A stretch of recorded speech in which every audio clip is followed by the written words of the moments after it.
પરમ પૂજ્ય ગુરુદેવની અમૃતવાણી આપણે પણ અપનાવીશું ધ્યાનથી, અને આપણા ગર્ભસ્થ શિશુને પણ પરમ પૂજ્ય ગુરુદેવની અમૃતવાણી આપણે સંભળાવીશું. ગુરુદેવે સરસ મજાનું આપણને સંભળાવે. અમૃતવાણી દ્વારા આપણે ઉપદેશ આપ્યો છે કે આપણે જ્યારે વોટિંગ કરીએ છીએ તો આપણા હાથમાં છે કે તમારે શું જોઈએ છે? શાંતિ જોઈએ છે તો આપ શાંતિમાં વોટ આપો અને જીવનમાં હંમેશા એવા શ્રેષ્ઠ કર્મો કરતા રહો કે જેથી કરીને તમારા જીવન આનંદથી અને શાંતિથી પસાર થાય. તો આવો અમૃતવાણી દ્વારા હવે આપણે આપણા 276ની શૃંખલા મહેસાણા ઉપજનના પાટણના સેવાભાવી બંને વક્તા જે ડોક્ટરો છે એ આપી રહ્યા છે. તો સેવાભાવી વક્તા એવા જે ગાયનેક ડોક્ટર મયંકભાઈ, જે પાટણમાં નવજીવન વેટરનરી હોસ્પિટલ છે, એમની ખૂબ જ સેવાભાવી છે. એ ઘણી વખત ગાયત્રી મંદિરમાં પણ સગર્ભા બહેનોને પોતાનો કિંમતી સમય આપી આવ્યા છે, આપવા આવતા હોય છે. એ વખતે સગર્ભા સમયની શું સાર સંભાળ રાખવી એ દરેક વસ્તુનું જ્ઞાન સાહેબ આપતા હોય છે. અને આજે પણ એમને જેવો કોલ કર્યો હોય તરત જ એમને તૈયાર થઈ ગયા કે હા બેન હું આપીશ. તો આવા સેવાભાવી ડોક્ટર જે આપણને સગર્ભા સમયે સોનોગ્રાફીની શું મહત્વ, જે આજના સમયમાં ખાસ મહત્વ છે. બેનો ઘણી વખત પૂછતી હોય છે કયા મહિને કઈ સોનોગ્રાફી કરાવી. તો આજે સાહેબ આપણને સોનોગ્રાફીની શું મહત્વ અને કયા સમયે કઈ સોનોગ્રાફી કરાવી એનું આપણને સરસ જ્ઞાન આપશે. તો આવા સેવાભાવી ડોક્ટરનો આપણે લાભ લઈશું. હું ડોક્ટર મયંકભાઈ સરને વિનંતી કરીશ કે પોતાનો માઇક અનમ્યુટ કરે અને તમારી સેવાનો લાભ સર્વે ઓનલાઈન માતાઓ જોડાયેલી બહેનોને આપો. ડોક્ટર મયંકભાઈ, આપનું ઓનલાઈન માધ્યમથી માતાની પાઠશાળામાં સ્વાગત છે.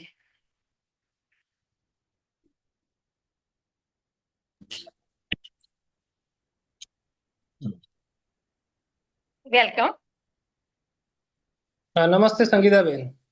હા નમસ્તે, જય ગુરુદેવ.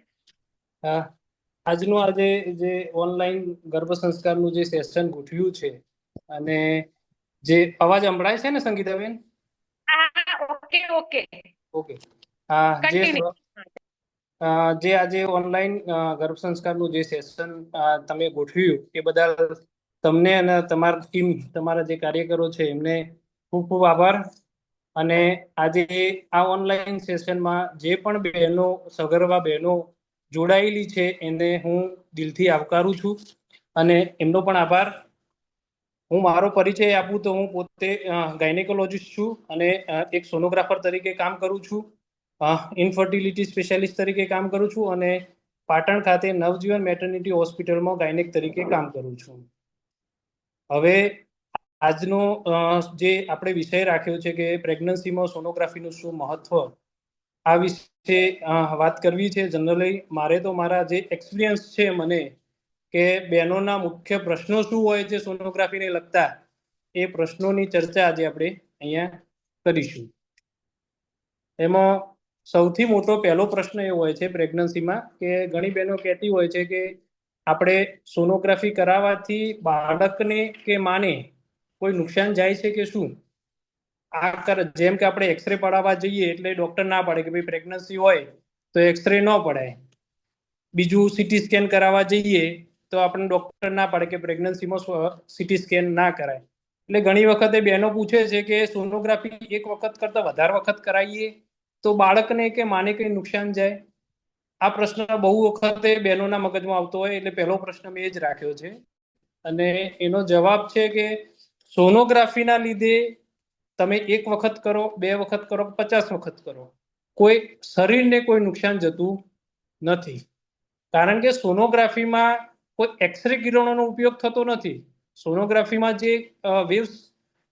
જે વેવ્સનો ઉપયોગ આપણે કરીએ છીએ સાઉન્ડ વેવ્સ હોય અને એની હાઈ ફ્રીક્વન્સી સાઉન્ડ વેવ્સ હોય, એટલે આપણને એ વેવ્સ સંભળાય નહીં પણ આપણા શરીરની અંદર જઈ અને બાળક સુધી પહોંચીને પાછા આવે એટલે મશીન એને કેચઅપ કરે અને એના લગતું પિક્ચર આપે. એટલે સોનોગ્રાફી કરાવવાથી બાળક ઉપર કોઈ આડઅસર થાય નહીં. સોનોગ્રાફીના લીધે બાળકને કોઈ ખોડખાપણ કે બીજી કોઈ વસ્તુ થતી નથી.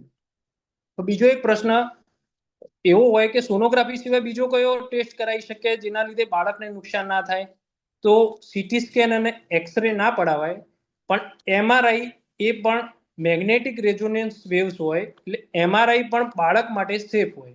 એનાથી પણ બાળક અને મા ઉપર કોઈ આડઅસર થાય નહીં. એનાથી બાળક અને માને પણ કેન્સર થવાની કોઈ શક્યતા રહે નહીં. એટલે સોનોગ્રાફી અને MRI બે એવા ટેસ્ટ છે જે પ્રેગ્નન્સી દરમિયાન આપણે કરાવી શકીએ.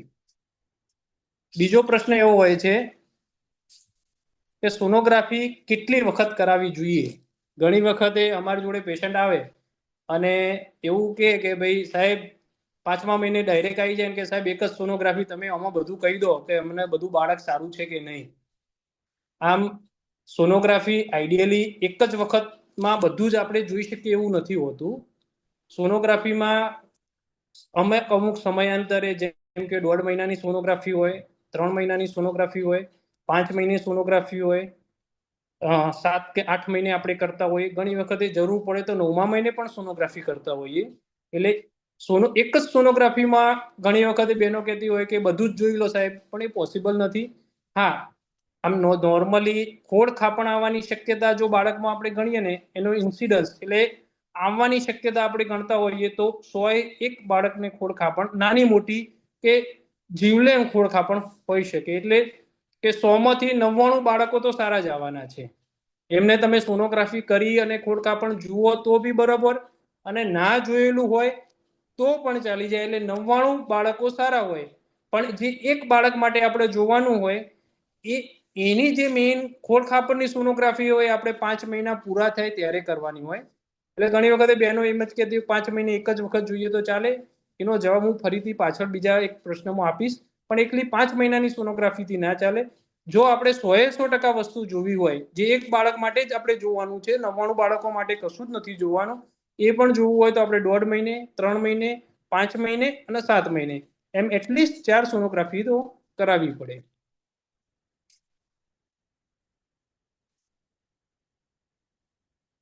બીજી વખતે બીજો એક પ્રશ્ન હોય છે કે ખાલી ખોડ ખાપણ માટે સોનોગ્રાફી કરાવવાની હોય તો એનો જવાબ પણ મારો ના છે. કારણ કે ઘણી વખતે ઘણા બહેનોને, આ તો આપણે અહીંયા ગર્ભ સંસ્કારમાં જે બહેનો જોડાયેલી બધી ભણેલા હશે અને બધાને ખબર પડતી હશે, પણ ઘણા વખતે અમારે ત્યાં અભણ બહેનો પણ આવતી હોય જેને કંઈ ખબર ના પડતી હોય. એટલે એમ જ કે ખાલી ખોડ ખાપણની સોનોગ્રાફી કરો. પણ ખોડ ખાપણની સોનોગ્રાફી જે આપણે 5મા મહિને કરીએ એમાં આપણે એકલી ખોડ ખાપણ એટલે બાળકનું જ એક જ વસ્તુ આપણે નથી જોતા. એમાં બાળકના અંગો, બાળકનું બધું જ વસ્તુ આપણે જોઈએ, કે જેમ કે અંગોનો વિકાસ જોઈએ, હાથ, પગ, મોઢું, આંખનો મણી, હૃદયના વાલ અને મણકા, કિડની, પેશાબની થેલી, નારેડાની નસો. આ ઉપરાંત બાળકની મેલી ક્યાં ચોટેલી છે એ પણ જોવામાં આવે.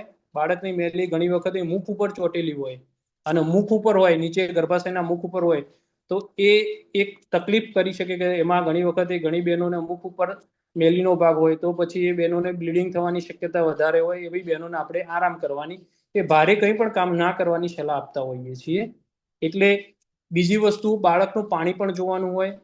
અને ત્રીજી વસ્તુ, બાળકને ઘણી વખતે આપણે ઘણી બહેનો 7મા કે 8મા મહિને આપણે જ્યારે જોઈએ છીએ એટલે સોનોગ્રાફીમાં બાળકનું વજન કેટલું છે, બાળકને બ્લડ કેટલું મળે છે, એટલે મતલબ કે કલર ડોપલરમાં આપણે બાળક સુધી માના શરીરમાંથી જે બ્લડ મળતું હોય એ પણ જોતા હોઈએ. એટલે આપણને એના ઉપરથી ખબર પડે કે ભાઈ 5મા મહિને આપણે સોનોગ્રાફી કરી હતી, પછી 7મા મહિને સુધી બાળકનો વિકાસ કેટલો થયો છે, 8મા કે 9મા મહિને બાળકનો વિકાસ કેટલો થાય. ઘણી વખતે બાળકનો વિકાસ થતો અટકી જાય.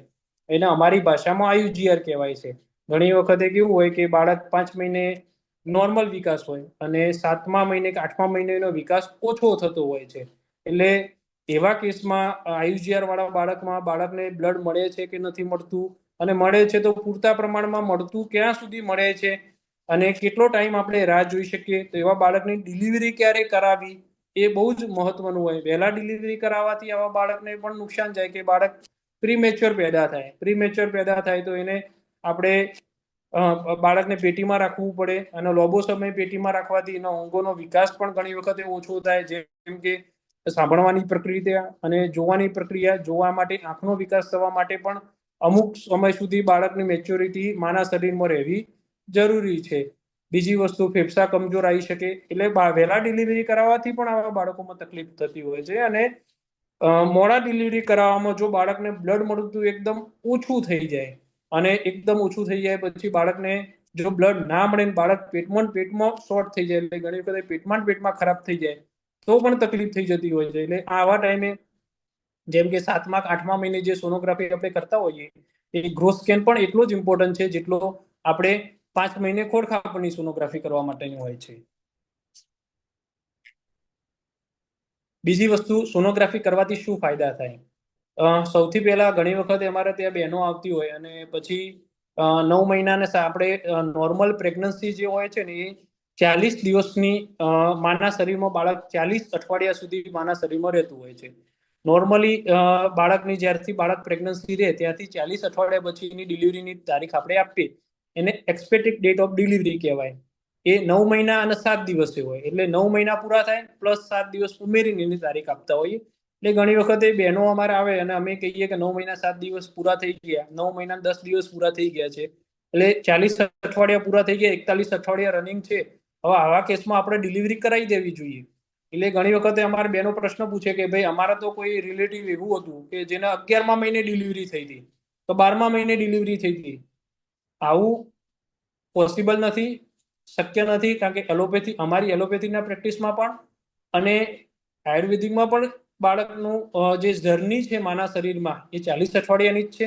40 અઠવાડિયાથી એક જ એવો કિસ્સો છે જેમાં તુલસીદાસ 43 કે 44 અઠવાડિયે જન્મ્યા હતા અને જન્મ્યા એમના વખતે એમના મોઢામાં દાંત ના ફણગા જે ફૂટી ગયા હતા એક જ એવો કિસ્સો છે. બાકી 40 અઠવાડિયા પછી જો વધારે ખેંચવામાં આવે ને તો બાળક ઉપર આડઅસર થાય, જેમ કે બાળક સંડાસ કરી જાય, બાળક પેટમાં ખરાબ થઈ જાય.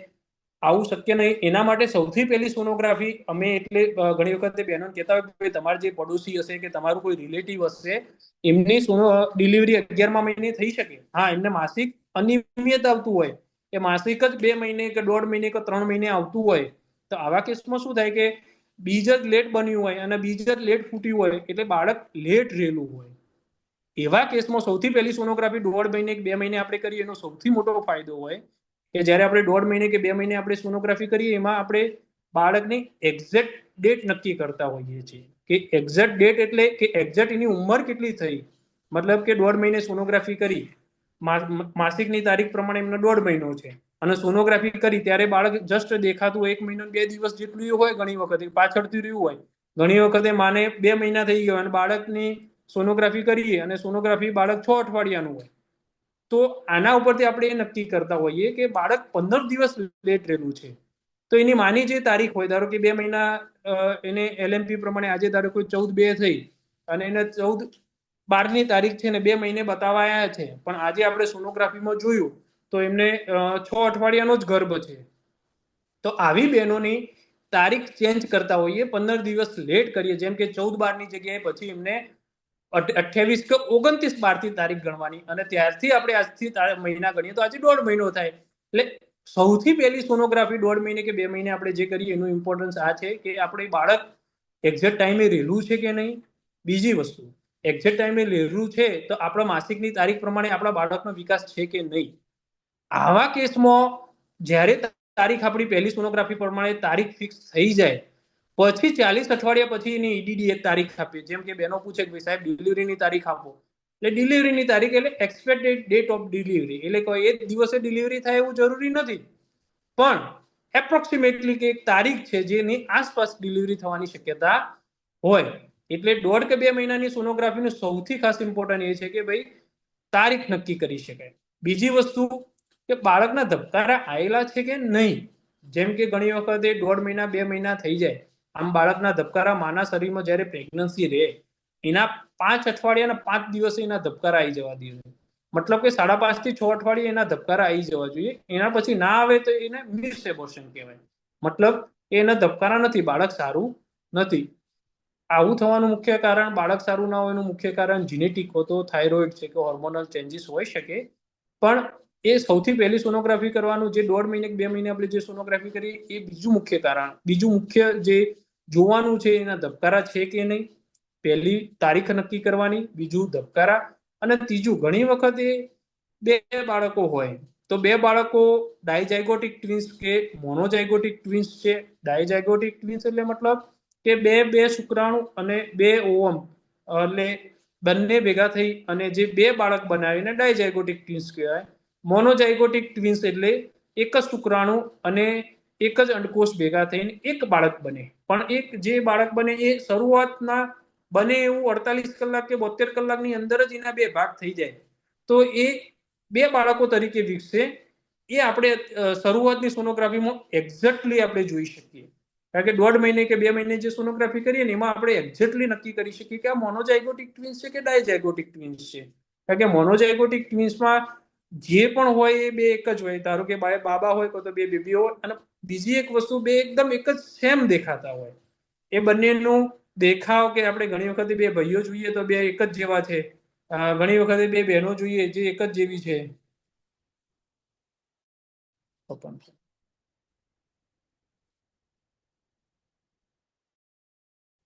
જે બહેનો જોઈએ એ બે એક જ જેવી છે એ મોનોઝાયગોટિક ટ્વિન્સ છે. એટલે આપણે ડાયઝાયગોટિક ટ્વિન્સ કે મોનોઝાયગોટિક ટ્વિન્સ છે એ આપણે શરૂઆતની 1.5 મહિનાની કે 2 મહિનાની સોનોગ્રાફી પર જાણી શકીએ.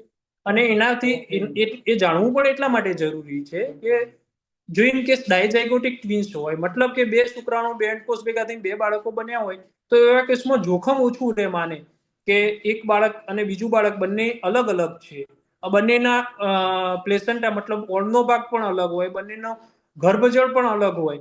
બંને બાળકો કાં તો દીકરો દીકરી હોય, કાં તો બે દીકરા હોય, કાં તો બે દીકરીઓ હોય, પણ બંને અલગ હોય એટલે શું થાય કે એનાથી એમને 7મા મહિને 6ઠ્ઠા મહિને જે કોમ્પ્લિકેશન થવાનો ચાન્સ છે એ બહુ ઓછો થઈ જાય.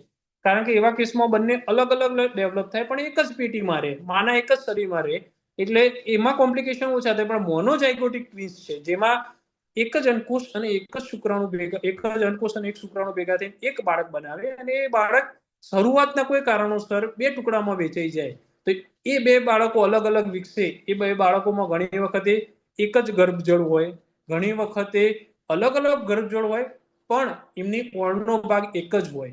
આવા કેસમાં શું થાય કે 7મા 8મા મહિને એક બાળકનો વિકાસ વધારે થાય તો બીજાનો વિકાસ ઓછો થાય. બંને બાળકોનો આમાં નુકસાન જાય. જેનો વિકાસ વધારે થાય એને પણ નુકસાન જાય અને જેનો વિકાસ ઓછો થાય એને પણ નુકસાન જાય.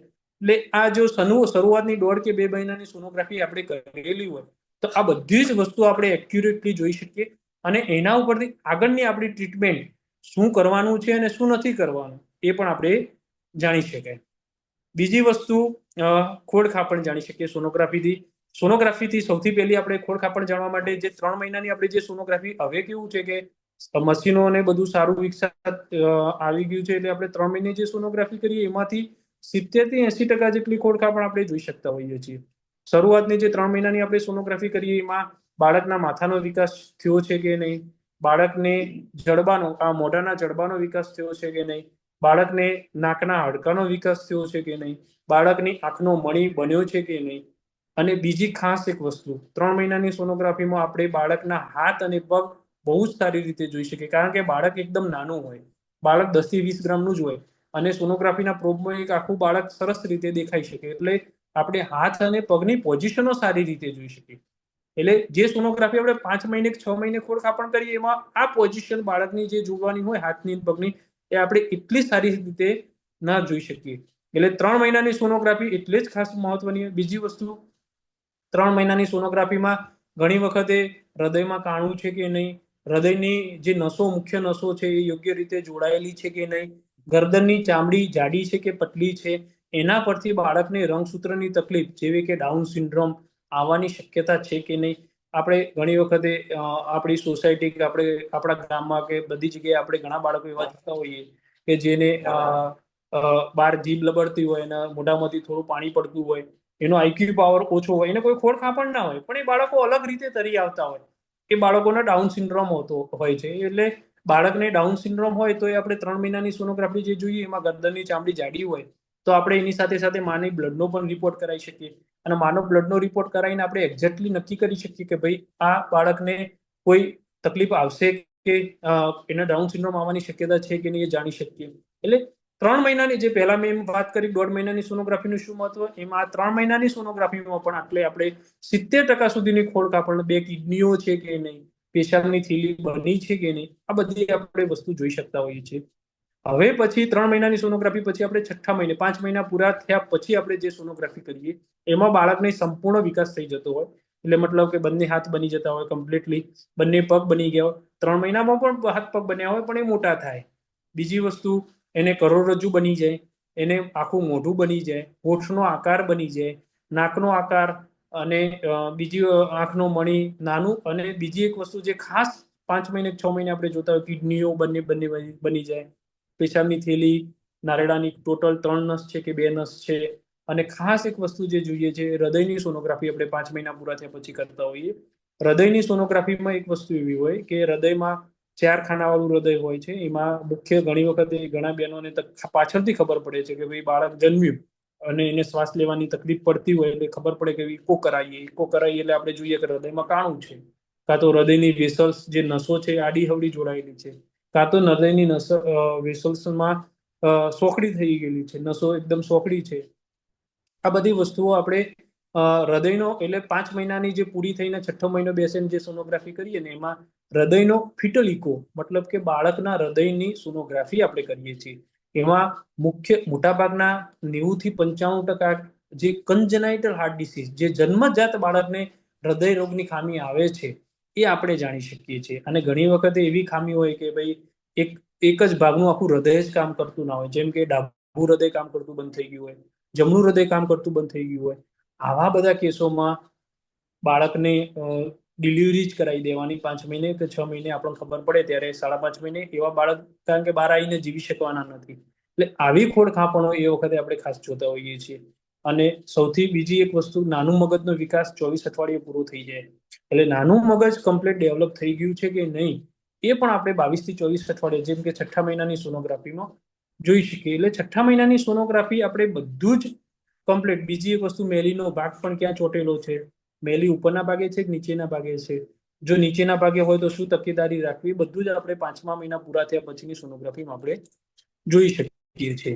બીજી વસ્તુ, પાણીનું સ્તર કેટલું છે. પછી હવે જે સોનોગ્રાફી આવે એ 7મા મહિને કાં તો 8મા મહિને, જે તમારા ડોક્ટર તમે બતાવતા હોય બધું સરસ હોય તો ઘણી વખતે 9મા મહિને કરતા હોય છે. એટલે 8મો મહિને કે 9મા મહિને જે સોનોગ્રાફી કરીએ એને આપણે ગ્રોથ સ્કેન કહેતા હોઈએ. એટલે કે ગ્રોથ સ્કેનમાં શું જોવાનું હોય કે ભાઈ ચલો 5મા મહિના સુધી સોનોગ્રાફી કરી, 5મો મહિનો પૂરો થયો ત્યાં સુધી બાળક 5 મહિના સુધીનો વિકાસ, એટલે 22 થી 24 અઠવાડિયા સુધીનો વિકાસ થયો છે. પણ 24 અઠવાડિયા પછી, ધારો કે 2 મહિના કે 5 મહિના પૂરા થયા પછી, 7 મહિના પૂરા થયા પછી આપણે જે સોનોગ્રાફી કરીએ, એટલે મતલબ કે 30 અઠવાડિયે, એટલે 2.5 અઢી મહિના પછી જે સોનોગ્રાફી કરીએ, એમાં ધારો કે 32 કે 32 અઠવાડિયે સોનોગ્રાફી કરીએ તો 24 અઠવાડિયાથી 32 કે 34 અઠવાડિયા સુધી બાળકનો વિકાસ થયો છે કે નહીં. મોટાભાગના કેસમાં જેમાં બીપી વધી જાય, બાળકને માના શરીરમાંથી બ્લડ ઓછું મળતું હોય, આવા બધા કેસમાં 32 કે 34 અઠવાડિયાની સોનોગ્રાફી જે કરીએ એમાં ખબર પડે કે ભાઈ વિકાસ ઓછો છે, 2 અઠવાડિયા વિકાસ ઓછો છે, 1 અઠવાડિયું વિકાસ ઓછો છે. ઘણી વખતે વિકાસ વધારે હોય, જેમ કે 34 અઠવાડિયાનો આપણે ટાઈમ પ્રમાણે જે આપણે તારીખ નક્કી કરી હતી ત્યાંથી સુધી, ધારો કે 34 અઠવાડિયા બદલા 7.5 મહિનાનું બાળક થવું જોઈએ, એની જગ્યાએ 36 અઠવાડિયાનો વિકાસ હોય. 24 અઠવાડિયા સુધી બરોબર હતું સાહેબ, 5 મહિના સુધી બધું બરોબર કહેતા હતા, પણ હવે વિકાસ વધી ગયો. આવું ક્યારે થાય? ધારો કે વિકાસ વધી જાય તો વિકાસ ક્યારે વધે કે જ્યારે માને જો એળનું એટલે કે ગેસ્ટેશનલ મતલબ કે પ્રેગ્નન્સીનું ડાયાબિટીસ આવે, જે 24 અઠવાડિયા પછી જ આવે. જે જો પ્રેગ્નન્સીનું ડાયાબિટીસ આવે તો આપણે 34 કે 36 અઠવાડિયા જ્યારે બાળક જોઈએ ને ત્યારે 2 અઠવાડિયા વધારે આવે. મતલબ કે બાળકનું નોર્મલ વજન 2.5 થી 3 કિલો હોવું જોઈએ તો એનું 3.5 થી 4 કિલો સુધી પહોંચી જાય. પછી આપણે માનું જે બાળકની આજુબાજુ પાણી હોય એ પણ વધારે હોય નોર્મલ કરતા. તો જે 8મા મહિને કે 9મા મહિનાની જે સોનોગ્રાફી છે એમાં એ ખબર પડે કે ભાઈ બાળકને ભાઈ માનો આપણે રિપોર્ટ કરાવીએ ડાયાબિટીસનો તો પોઝિટિવ આવે. તો આવા કેસમાં આપણે પછી ઇન્સ્યુલિન ચાલુ કરી શકીએ, કે માને દવા ચાલુ કરીએ કે ભાઈ ડાયાબિટીસ કંટ્રોલ રહે, સુગર માપવાનું એમને સમજાઈ દઈએ. તો શું થાય કે એનાથી બાળકનું જે ડાયાબિટીસ કે માના શરીરમાં જે સુગર વધી જવાના લીધે બાળક ઉપર જે આડઅસરો થવાની હતી એને આપણે રોકી શકીએ. જેમ કે આપણે જો આ વસ્તુ ના કરીએ, ના ખબર પડે ને તો છેલ્લે 4 સવા 4 કિલોનું બાળક જન્મે. હવે જો 4 સવા 4 કિલોનું બાળક જન્મે, માને ડાયાબિટીસ હોય તો બાળક જેવું જન્મે એને હાઇપોગ્લાયસીમિયા થઈ જાય, મતલબ કે બાળકને એકદમ સુગર ઓછું થઈ જાય. તો આવા કેસમાં ઘણી વખતે બાળક ખબર ના હોય તો કોમ્પ્લિકેટેડ પણ થઈ શકે. પીડિયાટિકને પણ ખબર ના હોય તો બચારા એ લોકો પણ ચેક ના કર્યું હોય, એટલે આપણું બાળક એકદમ હાઇપોગ્લાયસીમિયા પછી એને ખેંચ આવે. એટલે જો આ ખબર પડી હોય કે માને ડાયાબિટીસ આવ્યું છે તો એનાથી આપણે એની ટ્રીટમેન્ટ કરીને એને આપણે નિવારી શકીએ. બીજી વસ્તુ કે ધારો કે 34 અઠવાડિયે એનો વિકાસ ઓછો છે, મતલબ કે આમ 34 અઠવાડિયાનો થવો જોઈએ, 24 થી 34 10 અઠવાડિયાનો વિકાસ થવો જોઈએ, પણ એની જગ્યાએ 8 જ અઠવાડિયાનો વિકાસ થયો છે. તો 8 અઠવાડિયાનો વિકાસ થયો છે, એ વિકાસમાં બધા જ અંગોનો વિકાસ ઓછો થયો છે કે ખાલી પેટના ભાગનો વિકાસ ઓછો થયો છે? મોઢાનો અને પગનો વિકાસ વધારે થયો, નોર્મલ છે કે નહીં? ખાલી પેટનો ઓછો થયો? જેમ કે પેટનો એટલો ઓછો થયો હોય અને હાથ અને પગનો વિકાસ નોર્મલ થયો હોય, તો એ બાળકને પોષણ ઓછું મળતું હોય.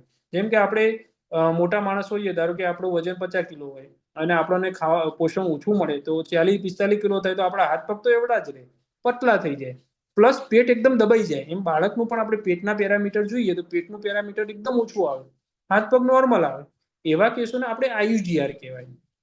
હવે આયુજીઆર થવાનું મુખ્ય કારણ બાળકને માના શરીરમાંથી જે પોષણ મળતું હોય એ ઓછું હોય. ઘણી વખત અમે એમ કહી જતા હોય કે 8મા 9મા મહિનાની સોનોગ્રાફીમાં બાળકને ઓછું પોષણ મળે, તો તરત જ એના પેશન્ટના રિલેટિવ કે અમે તો બહુ બધું ખવડાવીએ, અમે તો બહુ બધું પાણી પીવડાવીએ, અને તોય સાહેબ માને બાળકને પોષણ ઓછું મળે, એવું કેવી રીતે થાય? આ આખું વિજ્ઞાન અલગ છે. તમે ખવડાવો એટલે સીધું કોઈ પાઇપ બાળક સુધી જોઈન્ટ ના થયેલી હોય, એમાં તમે જે ખાઓ અને તમે જે માં પાણી પીતી હોય એને માના લોહીમાં જાય, અને માના લોહીમાંથી બાળક અને માની વચ્ચે બંનેનું બ્લડ અલગ હોય. એ બંને વચ્ચે એક બેરિયર હોય જેને આપણે પ્લેસેન્ટા અને જેને આપણે મેલી કહીએ. એ મેલીનો વિકાસ ઓછો થાય, ઓછો હોય, નોર્મલ કરતા બાળકને વિકાસ ઓછો હોય, તો બાળકને જે માના શરીરમાંથી ન્યુટ્રિશન અને પાણી મળવું જોઈતું હતું એ મેલી થ્રુ બાળક સુધી પહોંચે નહીં. તો એવા કેસમાં શું થાય કે બાળકનું વજન ઓછું રહી જાય, કાં તો બાળકનું લોહી ના મળે અને બાળકનો ગ્રોથ ઓછો થાય. આ એક કોઈ જોખમી પ્રક્રિયા નથી. ઘણા બધા પેશન્ટમાં આ તકલીફ હોય, પણ આમાં જે આપણે સોનોગ્રાફીનું ઇમ્પોર્ટન્સ એટલા માટે હોય કે 9મા મહિને આપણને ખબર પડી કે 8મા મહિનાના એન્ડમાં આપણને ખબર પડી કે માને માંથી બાળકને ઓછું લોહી મળે છે, તો બાળકનું વજન કેટલું છે જોઈ શકીએ. પ્લસ આપણે ક્યાં સુધી રાહ જોવી, મતલબ કે 9 પૂરા થઈને રાહ જોવી કે પછી આપણે બાળકની ડિલિવરી કરાવી. જેમ મેં પહેલા આગળ કીધું તમને કે વહેલા ડિલિવરી કરાવવામાં તકલીફ છે અને બહુ રાહ જોવામાં પણ તકલીફ થાય. આવા કેસમાં સોનોગ્રાફીનો બહુ જ ક્રુશિયલ ઇમ્પોર્ટન્સ હોય છે. જેમ કે હવે ધારો કે 34 અઠવાડિયાનું બાળક છે પણ એનો વિકાસ 32 અઠવાડિયાનો જ છે, બાળકને બ્લડ મળી જાય છે, તો આવા કેસમાં આપણે શું કરીએ કે એને વેઇટ કરીએ. વહેલા ડિલિવરી નથી કરાવતા. વહેલા ડિલિવરી કરાવવા જઈએ, હા વિકાસ ઓછો છે, પણ વહેલા ડિલિવરી કરાવવા જઈએ તો બહાર આવ્યા પછી જોખમ છે. પણ જો 32 અઠવાડિયાનો વિકાસ હોય અને વિકાસ ઓછો હોય પણ બાળકને બ્લડ જ ના મળતું હોય એને જીવવા માટે પેટમાં, તો એવા કેસમાં પછી બાળકની ડિલિવરી આપણે કરાવી દેવી જોઈએ. એટલા માટે હવે આપણે એટલે 9મા મહિનાની સોનોગ્રાફીનો એક ઇમ્પોર્ટન્સ એ છે કે બાળકનો ગ્રોથ કેટલો છે, પાણી કેટલું છે અને બાળકને લોહી કેટલું મળે છે. બીજી વસ્તુ ઘણા એમ કહેતા કલર સોનોગ્રાફી એટલે કલર ડોપલર. કલર સોનોગ્રાફી તો એવું કોઈ વર્ડ્સ અને કેવી કોઈ વસ્તુ હોતી નથી, પણ કલર ડોપલર હોય છે. જે મેં તમને કીધું કે બાળકનો વિકાસ ઓછો હોય તો કલર ડોપલર આપણે કરતા હોય. કલર ડોપલરમાં બાળકને બ્લડ કેટલું મળે છે માના શરીરમાંથી એ આપણે જાણી શકીએ છીએ. અને જો બ્લડ મળતું હોય, વિકાસ ઓછો હોય, તો આપણે એને ખેંચી શકીએ છીએ. થોડા અંતરે અઠવાડિયે જોઈ રાખવાનું, અને અઠવાડિયે કે 3 દાડે કે 4 દાડે જેમ તમારે ડોક્ટર બોલાવે એમ જોતા રહેવું જોઈએ. અને જોયા પછી આપણને એક ટાઈમ એવો આવે કે ના ભાઈ હવે બાળકને બ્લડ નથી મળતું, કાં તો 9 મહિના પૂરા થઈ જાય, તો પછી એવા કેસમાં બાળકની ડિલિવરી આપણે કરાવીએ. અને ડિલિવરી પછી બાળક ધારો કે 2 કિલોનું આવે તો પણ એ બહુ હેલ્ધી હોય, એને કોઈ તકલીફ પડતી નથી. પણ વહેલા ડિલિવરી કરાવી દઈએ એકદમ શરૂઆતના સ્ટેજમાં, તો એ બાળકને પછી પેટીમાં રાખવું પડે અને એના અંગોનો વિકાસ પણ ઓછો થતો હોય છે. એટલે મારા આમ મુખ્ય એક પ્રશ્ન એવો હોય છે કે આપણે સોનોગ્રાફી કેટલી વખત કરાવવી જોઈએ? તો એટલીસ્ટ સોનોગ્રાફી ટાઈમ મિસ થાય પછી 1.5 થી 2 મહિને કરાવવાની હોય પહેલી, બીજી 3 મહિને હોય, ત્રીજી 5 મહિને પૂરા થાય પછી, અને ચોથી સોનોગ્રાફી એટલીસ્ટ આપણે 7મા 8મા કે તમારા ડોક્ટર કહે તો 9મા મહિને પણ આપણે કરાવવાની જરૂર પડતી હોય છે. ઘણી વખત દર્દીઓ એવો પ્રશ્ન પૂછતા હોય છે કે 3D 4D સોનોગ્રાફી શું છે?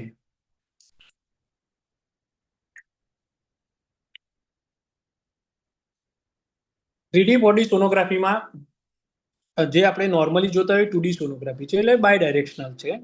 3D સોનોગ્રાફીમાં આપણે આખું એમના એમ જે બાળક છે એને આપણે જોઈ શકીએ, અને 3Dમાં એનો આકાર, એનો શેપ, એની આંખો એ આપણે 3Dમાં મતલબ કે વર્ચ્યુઅલી જોઈ શકીએ. અને 4D સોનોગ્રાફી એટલે લાઈવ 3D. લાઈવ 3D એટલે કે બાળકને લાઈવ 3D એક 3D સોનોગ્રાફી એટલે એક ફિક્સ ઇમેજ હોય, અને લાઈવ 3D એટલે બાળક હલે છે, આંખો બંધ કરે છે, ચાલુ કરે છે, બાળક હાથ મોઢા ઉપર મૂકે છે, અંગૂઠો ચૂસે છે કે નહીં, એ બધું જ આપણે લાઈવ 3D એટલે મતલબ 4D માં જોતા હોઈએ છીએ. એટલે 3D અને 4D એ કંઈ એક્સ્ટ્રા સોનોગ્રાફી નથી, પણ એ થ્રી ડાયમેન્શન ઇમેજમાં જોઈએ એટલે એને 3D કહેવાય, અને લાઈવ 3D ને 4D કહેવાય. આમ આપણે જે પ્રેગ્નન્સી દરમિયાન જે આ સોનોગ્રાફી કેટલી વખત કરાવી અને એનું શું ઇમ્પોર્ટન્સ છે ને શું મહત્વ છે, એ આજે આપણે આ ચર્ચા કરી. હવે સંગીતાબેન, જો કોઈ બહેનોને આના લગતા પ્રશ્નો હોય સોનોગ્રાફીના લગતા, તો આપણે એની ચર્ચા કરીએ.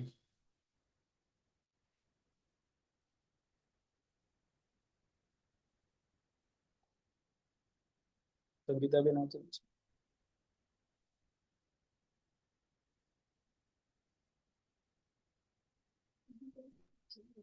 ખૂબ ખૂબ ધન્યવાદ છે આદરણીય ડોક્ટર સાહેબનો, કે આજે જે એમણે માહિતી આપી છે, હું આશા રાખીશ કે સમગ્ર ગુજરાતની જે બહેનો આજે આપણી સાથે જોડાણી છે, તો એને મહત્વપૂર્ણ જાણકારી, કારણ કે સામાન્ય રીતે બધાની માન્યતા એવી જ હોય છે કે સોનોગ્રાફીથી આપણને અને બાળકને નુકસાન થઈ શકે છે. પણ આજે જ્યારે એમ કે હ્યુમન બોડીના પાર્ટ્સ કેટલા ઇમ્પોર્ટન્ટ છે એ વિશે પણ ખાસ જાણવા મળ્યું, અને એ માના ગર્ભમાં કઈ રીતે એક એક પાર્ટ્સ એનો તૈયાર થાય છે, અને એ દ્રષ્ટિએ મંથ વાઇઝ આપ દ્વારા જે સમજાવવામાં આવ્યું કે કયા કયા મંથમાં કઈ રીતે સોનોગ્રાફી ઇમ્પોર્ટન્ટ છે, ત્યારે એકદમ માઇન્ડમાં ક્લિયર થઈ ગયું કે ખરેખર સોનોગ્રાફીથી આપણે બાળકને સેફલી એકદમ સરસ રીતે ગર્ભમાં જ એને બેસ્ટ ફિઝિકલી આપણે બનાવી શકીએ છીએ. અને જે પાર્ટને આપણે તૈયાર કરી રહ્યા છીએ ત્યારે ત્યારે એને અનુલક્ષીને આપણે કઈ રીતે એ આહાર કે લેવો જોઈએ એ વિશે પણ આપણે વધારે એમાં ઊંડાણથી જઈ શકીએ છીએ. ખૂબ ખૂબ આભાર છે આદરણીય સાહેબશ્રીનો. અત્યાર સુધીનું આ જે કહે કે આ વિષય ઉપર અમને આ પેલી જાણકારી મળી, આપશ્રીનો ખૂબ ખૂબ ધન્યવાદ.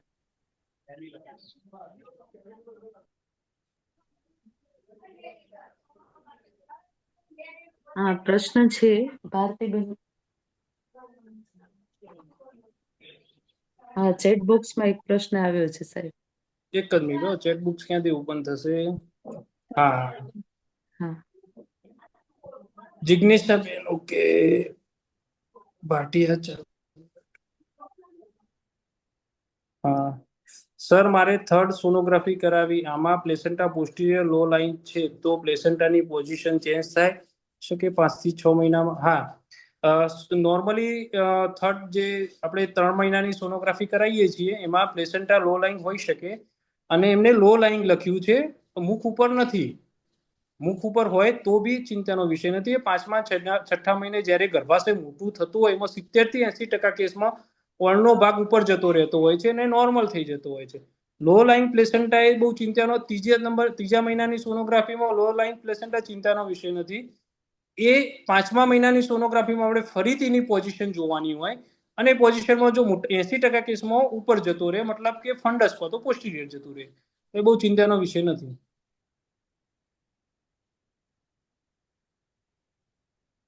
ઇકોસ્પ્રિન સજેસ્ટ કરી છે. આમાં ઇકોસ્પ્રિન જનરલી અમે 3 મહિનાની જે સોનોગ્રાફી કરીએ છીએ, અને 3 મહિનાની સોનોગ્રાફીમાં યુટ્રાઇન આર્ટરી ડોપલર એટલે કે માના શરીરનો માંથી બાળક સુધી જે બ્લડ મળે છે એ ડોપલર ચેક કરતા હોઈએ છીએ.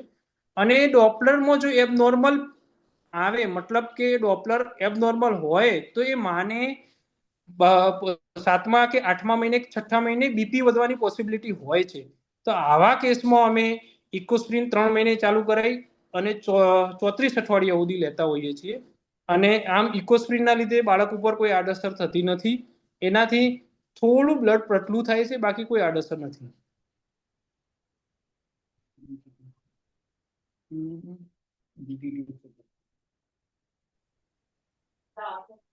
જીટીટી 154 આવે છે, તો શું પ્રિકોશન રાખવી? જીટીટી 154 આવે એ એટલું જ ઇમ્પોર્ટન્ટ નથી. જીટીટી એક ડાયગ્નોસ્ટિક ટેસ્ટ છે કે ભાઈ તમારું સુગરનું ટોલરન્સ લેવલ સારું છે કે નહીં. હા, પછી આપણે નક્કી કરવાનું હોય કે ફાસ્ટિંગ સુગર કેટલું આવે છે અને જમ્યા પછીનું પીપી-ટુ-બીએસ કેટલું આવે છે. જો ફાસ્ટિંગ અને પીપી-ટુ-બીએસ નોર્મલ રહેતા હોય તો ટ્રીટમેન્ટ ચાલુ નથી કરતા, ખાલી લાઈફ મોડિફિકેશન કરાવવાનું હોય કે ખાવાનું ચેન્જ કરાવવાનું હોય. અને જો ફાસ્ટિંગ એટલે મતલબ સવારનું ભૂખ્યા પેટનું સુગર અને જમ્યાના 2 કલાક પછીનું સુગર પણ એબનોર્મલ આવે તો એ લોકો આપણે ડોક્ટર તમારી જોડે ઇન્સ્યુલિન ચાલુ કરાવશે. અને ઇન્સ્યુલિન એટલા માટે સેફ છે કે ઇન્સ્યુલિન સિવાયની બધી જ દવાઓ પ્રેગ્નન્સી માટે સેફ નથી. ઘણી વખતે પેશન્ટ એમ કે સાહેબ ડાયરેક્ટ ઇન્સ્યુલિન, એકચ્યુઅલી પ્રેગ્નન્સી વખતે જો ડાયાબિટીસ હોય તો ઇન્સ્યુલિન જ સેફ છે, કારણ કે બાળક એ પ્લેસેન્ટાને ક્રોસ ના કરે અને બાળક સુધી પહોંચતું નથી, એટલે બાળક ઉપર કોઈ આડઅસર ના થાય. જ્યારે બીજી બધી દવાઓ પ્લેસેન્ટાને ક્રોસ કરીને બાળકમાં પણ હાઇપોગ્લાયસીમિયા કરાવે એટલે બાળક ઉપર આડઅસર થાય, એટલે ઇન્સ્યુલિન ચાલુ કરાવતા હોય. અને ડાયાબિટીસ આવ્યા પછી નોર્મલ ડિલિવરી થઈ શકે, ના થાય એવું નથી, પણ બાળકનું વજન છેલ્લા મહિને કેટલું છે એ પણ જાણવું જરૂરી છે. અને જો ડાયાબિટીસ અનકન્ટ્રોલ હોય અને બાળકનું વજન વધારે હોય તો શું થાય, એમાં બાળકના માથાના વિકાસ કરતા એની ખભાનો વિકાસ એટલે શોલ્ડર અને પેટનો વિકાસ વધારે થાય. એટલે એવા કેસમાં ઘણી વખતે નોર્મલ ડિલિવરીમાં બાળકનું શોલ્ડર ડિસ્ટોસિયા થવાની શક્યતા વધારે રહે, એટલે એવી ડિલિવરી ઓપરેશનથી કરવી વધારે સારી. બ્લડ પતલું કરવા માટે લોપેરિન ચાલુ છે તો કોઈ સાઈડ ઇફેક્ટ? બ્લડ પતલું કરવા માટે લોપેરિન હું પોતે નથી ચાલુ કરાવતો, કારણ કે એક જ અમારી વિજ્ઞાનમાં અમે જે ભણેલા છીએ એમાં એપ્લા સિન્ડ્રોમમાં જ એનોક્ઝાપેરિનનો રોલ છે, બાકી કોઈ જગ્યાએ રોલ નથી. ઇકોસ્પ્રિનનો રોલ છે, 150 મિલીગ્રામ ઇકોસ્પ્રિન આપીએ છીએ, એટલે એનાથી એક જ સ્ટડી એવું કહે છે કે ભાઈ ઇકોસ્પ્રિનથી જ બીપી પ્રિવેન્ટ કરી શકાય. લોપેરાવિન એનોક્ઝાપેરિન 40 મિલીગ્રામ થી આડઅસરો નથી થતી, પણ લોહી પતલું થાય તો ઘણી વખત બ્લીડિંગ થવાની શક્યતા રહે છે. 6th મંથમાં બી વોમિટ થાય તો એ નોર્મલ છે કે બેબીના ગ્રોથમાં પ્રોબ્લેમ આવે? વોમિટિંગ એ એક નોર્મલ પ્રકૃતિ છે. ઘણાને 2 વખત દિવસમાં એક વખત વોમિટ થતી નથી, ઘણી વખત વોમિટ થાય તો એનાથી ગ્રોથ ઉપર કોઈ ફરક પડતો નથી. પણ જો વારંવાર વોમિટ થતી હોય ને એના લીધે ગેસ્ટ્રિક ડિસ્ટર્બન્સ થતું હોય તો ગોળી લઈ લેવી સારી, એનાથી બાળકનો કોઈ ગ્રોથ ખરાબ ના થાય. મારે 9મા મહિનામાં બેબીનું વેટ 2 kg છે તો ડિલિવરી થાય તો કોઈ પ્રોબ્લેમ? 9મા મહિનામાં જો બાળકનું વજન 2 કિલો હોય તો ડિલિવરી કરાવવાથી 2 કિલોના બાળકના લીધે પ્રોબ્લેમ ના થાય, પણ 9મા મહિને બાળકનું વજન 2 કિલો છે એટલે ઓછું છે તો એને બ્લડ મળે છે કે નહીં અને ડિલિવરી કેટલા ટાઈમે કરાવી એ ઇમ્પોર્ટન્ટ છે. જો બ્લડ ઓછું મળતું હોય તો વહેલા કરાવવી પડે, અને બ્લડ મળતું હોય તો 2 કિલોનું બાળક 9 પૂરા થાય પછી એ ડિલિવરી થાય તો એ કંઈ વાંધો આવે નહીં. દર મહિને સોનોગ્રાફી કરાય તો નોર્મલ છે? દર મહિને સોનોગ્રાફી કરી શકાય, એનાથી કોઈ આડઅસર થતી નથી, પણ જરૂર હોય એ પ્રમાણે કરીએ તો સારું. પીરિયડ્સની ડેટ પછીના 4 દિવસ પછી સોનોગ્રાફી કરાવી હતી તો ડોક્ટરે કીધું કે હજુ સોનોગ્રાફીમાં બતાવતા નથી, પછી બીટા રિપોર્ટ કરાવ્યો હતો તો પોઝિટિવ આવે છે, તો આનું શું રીઝન છે? બધું બરાબર હોય કે? જો પીરિયડના 4 દિવસ મિસ થઈ ગયા હોય અને પછી આપણે સોનોગ્રાફી કરાવીએ તો ઘણી વખતે સોનોગ્રાફીમાં ના પણ દેખાય, કારણ કે in case pregnancy late relieve હોય તો આપણે અને બીટા એસસીજીનો રિપોર્ટ કરાવીએ અને બીટા એસસીજી જો 5000 કરતાં વધારે આવે અને ગર્ભાશયમાં ના દેખાય તો પછી એવું વિચારવું પડે કે ટ્યુબમાં તો છે કે નથી, અને ગર્ભાશયમાં છે તો કદાચ વિકસિત નથી થયું એવું બની શકે, પણ આવા કેસમાં બીટા એસસીજીનો રિપોર્ટ કેટલો આવ્યો એના ઉપર ઇમ્પોર્ટન્ટ હોય છે. એસ્પિરિન લેતા હોય તો બીજું શું ધ્યાન રાખવું છે? એસ્પિરિન લેતા હોય તો બીજું કોઈ એક્સ્ટ્રા ધ્યાન રાખવાની જરૂર નથી. એસ્પિરિન ખાલી રાત્રે લો તો એસિડિટી ઓછી થાય, અને રાત્રે રોજ લેવી જરૂરી છે. અમુક દિવસે લઈને અમુક દિવસે બંધ કરવી એનાથી ફાયદો થતો નથી. સર, ડબલ માર્કર ટેસ્ટમાં ડાઉન સિન્ડ્રોમ 1% આવે છે.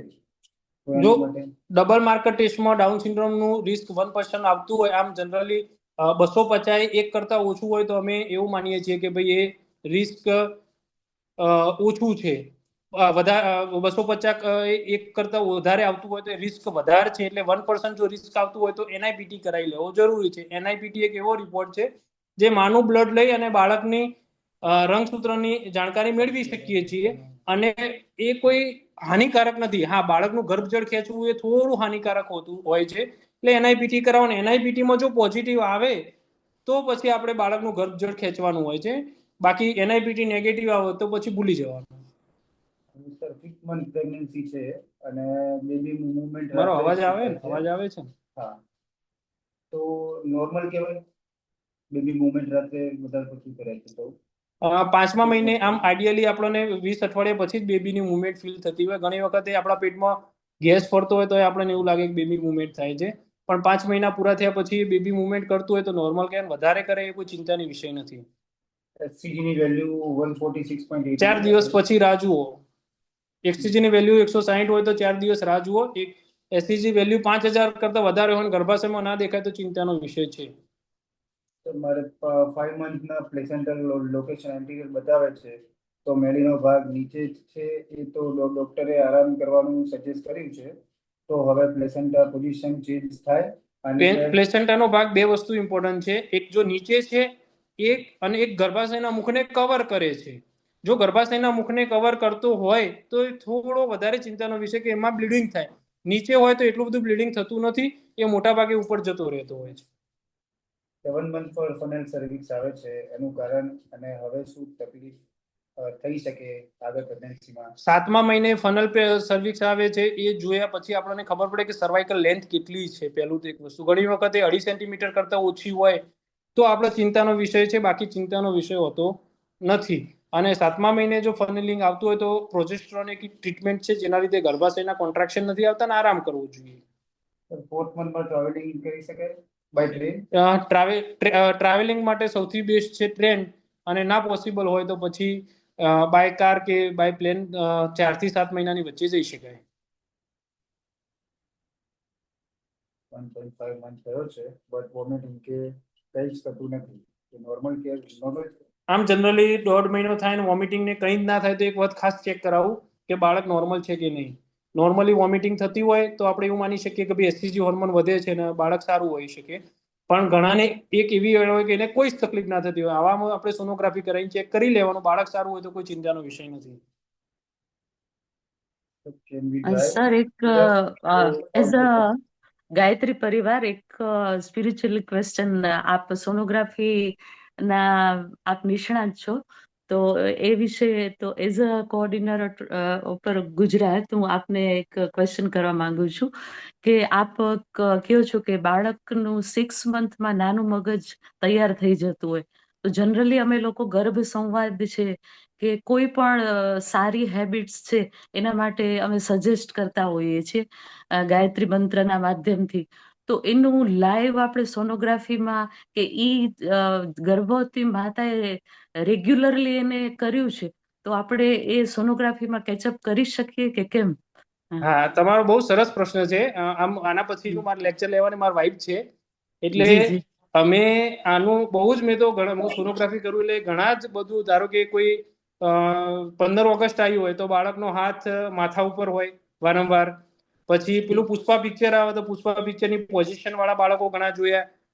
આવું નોર્મલી આમ કહેવાય એવું કે 6ઠ્ઠા મહિને બુદ્ધિ આવી જાય બાળકમાં, એટલે બાળક ફીલ કરી શકે કે બાળકને શું માં ખાય છે, શું કરે છે, શું વિચારે છે, એ બધાની અસર થતી હોય ને અમે સોનોગ્રાફીમાં ક્લિયરલી દેખાય છે.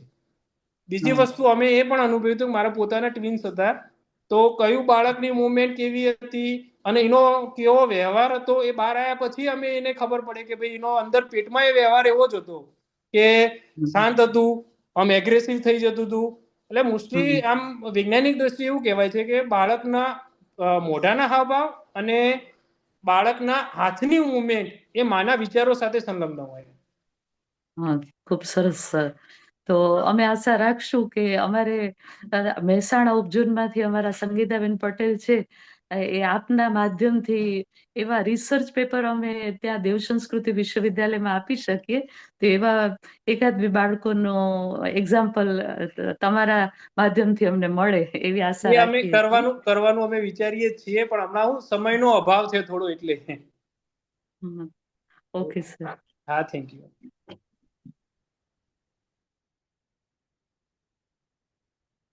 ટુ વ્હીલર ચલાવી શકાય પ્રેગ્નન્સીમાં, પણ શાંતિથી ચલાવવું જોઈએ એટલે કોઈ તકલીફ ના થાય. લેવલ 9% છે and doctor iron tablet 2 month ચાલુ કરવાની એટલે કરાવી છે. એની સાથે ઇકોસ્પ્રિન 75 ચાલુ કરાવી છે બપોરે 1 ટાઈમ. શું નેચરલી બ્લડ લેવલ વધારી શકાય? નેચરલી બ્લડ લેવલ વધી શકે, પણ કેવું હોય કે પ્રેગ્નન્સીમાં બાળક પણ આપણા શરીરમાંથી બ્લડ લેતું હોય, એટલે મતલબ કે આપણા શરીરમાંથી ન્યુટ્રિશન લે, એટલે નેચરલી વધવાની શક્યતા ઓછી હોય. આયર્ન ટેબ્લેટ લેવી જરૂરી છે. આમ ઇકોસ્પ્રિન એવું છે કે ઇકોસ્પ્રિન નાઇટમાં 2 ટાઈમ લો તો એની ઇફેક્ટ વધારે આવે. પ્લસ જો માનું વજન 50 કિલોથી વધારે હોય તો 150 મિલીગ્રામ લેવી જોઈએ. 75 મિલીગ્રામ નો રોલ નથી કઈ. મારે ડબલ માર્કરનો ઓવરઓલ ટેસ્ટ રિપોર્ટ નેગેટિવ આવ્યો છે, બટ ડાઉન સિન્ડ્રોમમાં નું કાઉન્ટ 1.741 તો નોર્મલ છે. રિસ્ક 201/250, એનાથી જો ઓછું આવે વધારે આવે તો ચિંતાનો વિષય, તમારું નોર્મલ કહેવાય. फर्स्ट डिलीवरी ऑपरेशन से हुई है तो सेकंड नॉर्मल हो सकता है।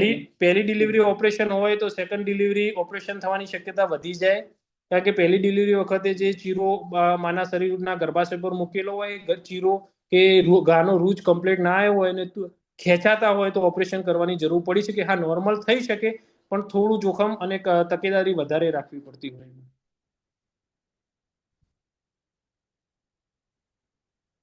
ખૂબ ખૂબ ધન્યવાદ છે આપશ્રીનો. હવે ચોક્કસ તમને સાંભળ્યા એટલે અમને આ ડોક્ટર જિગીશાબેનને સાંભળવાની ઉત્કાંક્ષા છે જ. તો હું નિમંત્રિત કરીશ આદરણીય ડોક્ટર જિગીશાબેન, આપ શ્રી જરૂર ગર્ભવતી માતાઓને માર્ગદર્શન આપો.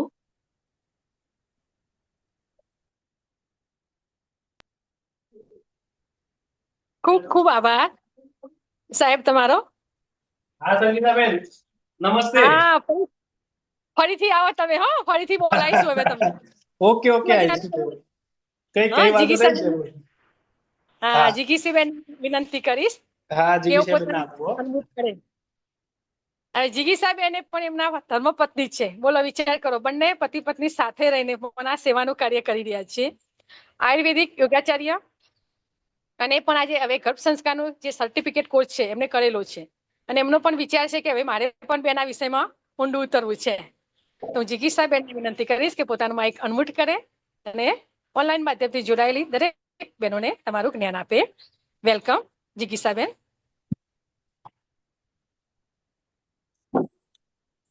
બેને સારું એવું આપ્યું, સરસ. વિડિયો ચાલુ.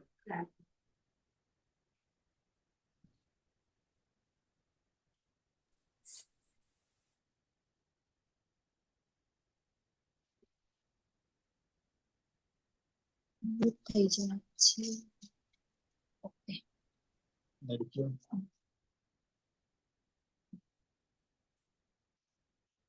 જય ગાયત્રી માતા.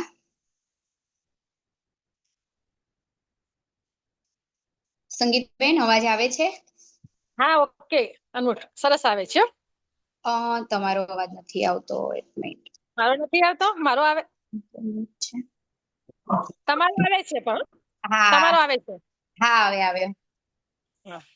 આભાર મને અહીં બોલાવવા માટે. જય ગાયત્રી માતા. મારું નામ છે ડોક્ટર જિગીશા પટેલ.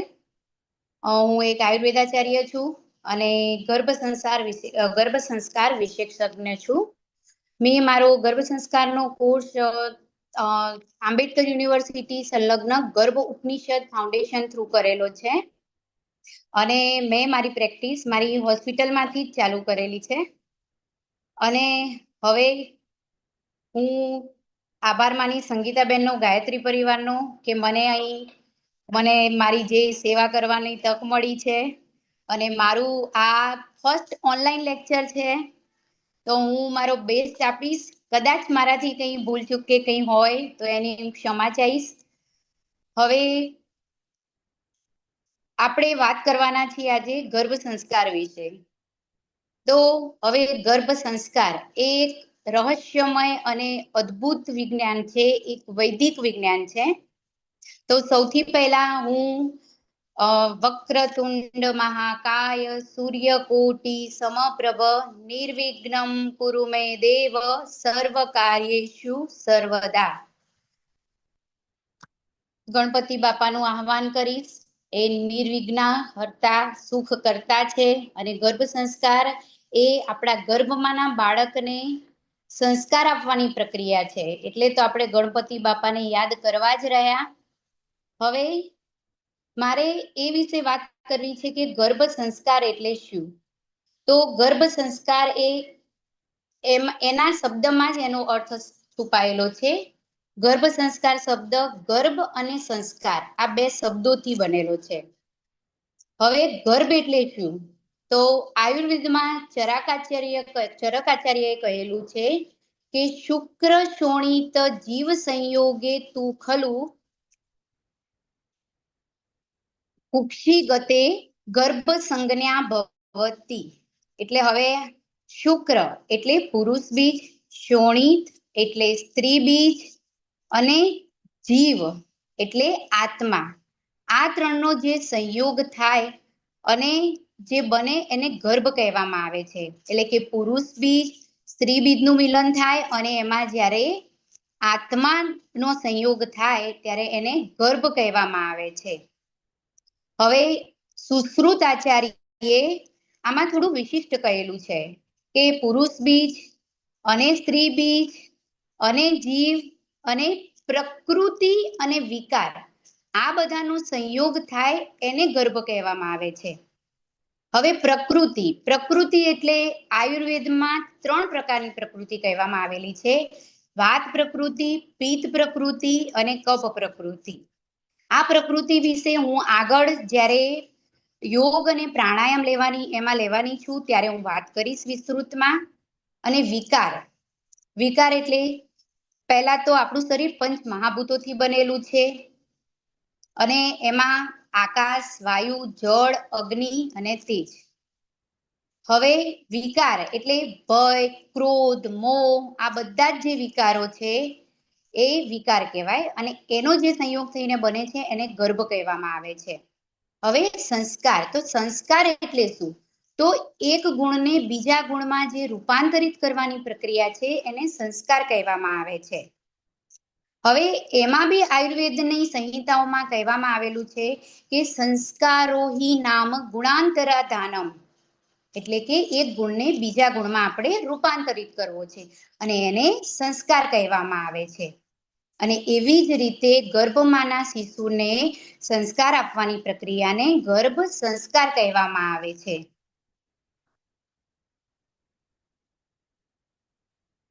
હવે આ ગર્ભ સંસ્કારથી આપણને શું લાભ થાય છે? તો ગર્ભ સંસ્કાર દ્વારા જે આવનાર બાળક છે એમાં ઈચ્છિત ગુણોનું આપણે આરોપણ કરી શકીએ છીએ અને જે અનિચ્છિત ગુણો છે એને આપણે પરિવર્જન કરી શકીએ છીએ. હવે આયુર્વેદ શાસ્ત્રમાં તો 9 માસ દરમિયાન જે તમારે આહાર, વિહાર, કયા મંત્ર ઉપચાર, કયા યોગ, કયા પ્રાણાયામ, કઈ મુદ્રા, સંગીત સાંભળવું, ગર્ભ સંવાદ કરવો આ બધું જ એ વર્ણવી લેવામાં આવ્યું છે. હવે બીજી એક વસ્તુ મારે કહેવી છે કે ગર્ભ સંસ્કાર એ ખાલી 1 કે 2 કલાકની વાત નથી કે પ્રોસેસર નથી કે એવું પણ નથી કે ગર્ભાવસ્થા દરમિયાન 9 માસ દરમિયાન તમે 2 વાર ગર્ભ સંસ્કારનો સેમિનાર એટેન્ડ કર્યો કે કોઈ લેક્ચર જોયું અને તમારા ગર્ભ સંસ્કાર થઈ ગયા એ પણ નથી.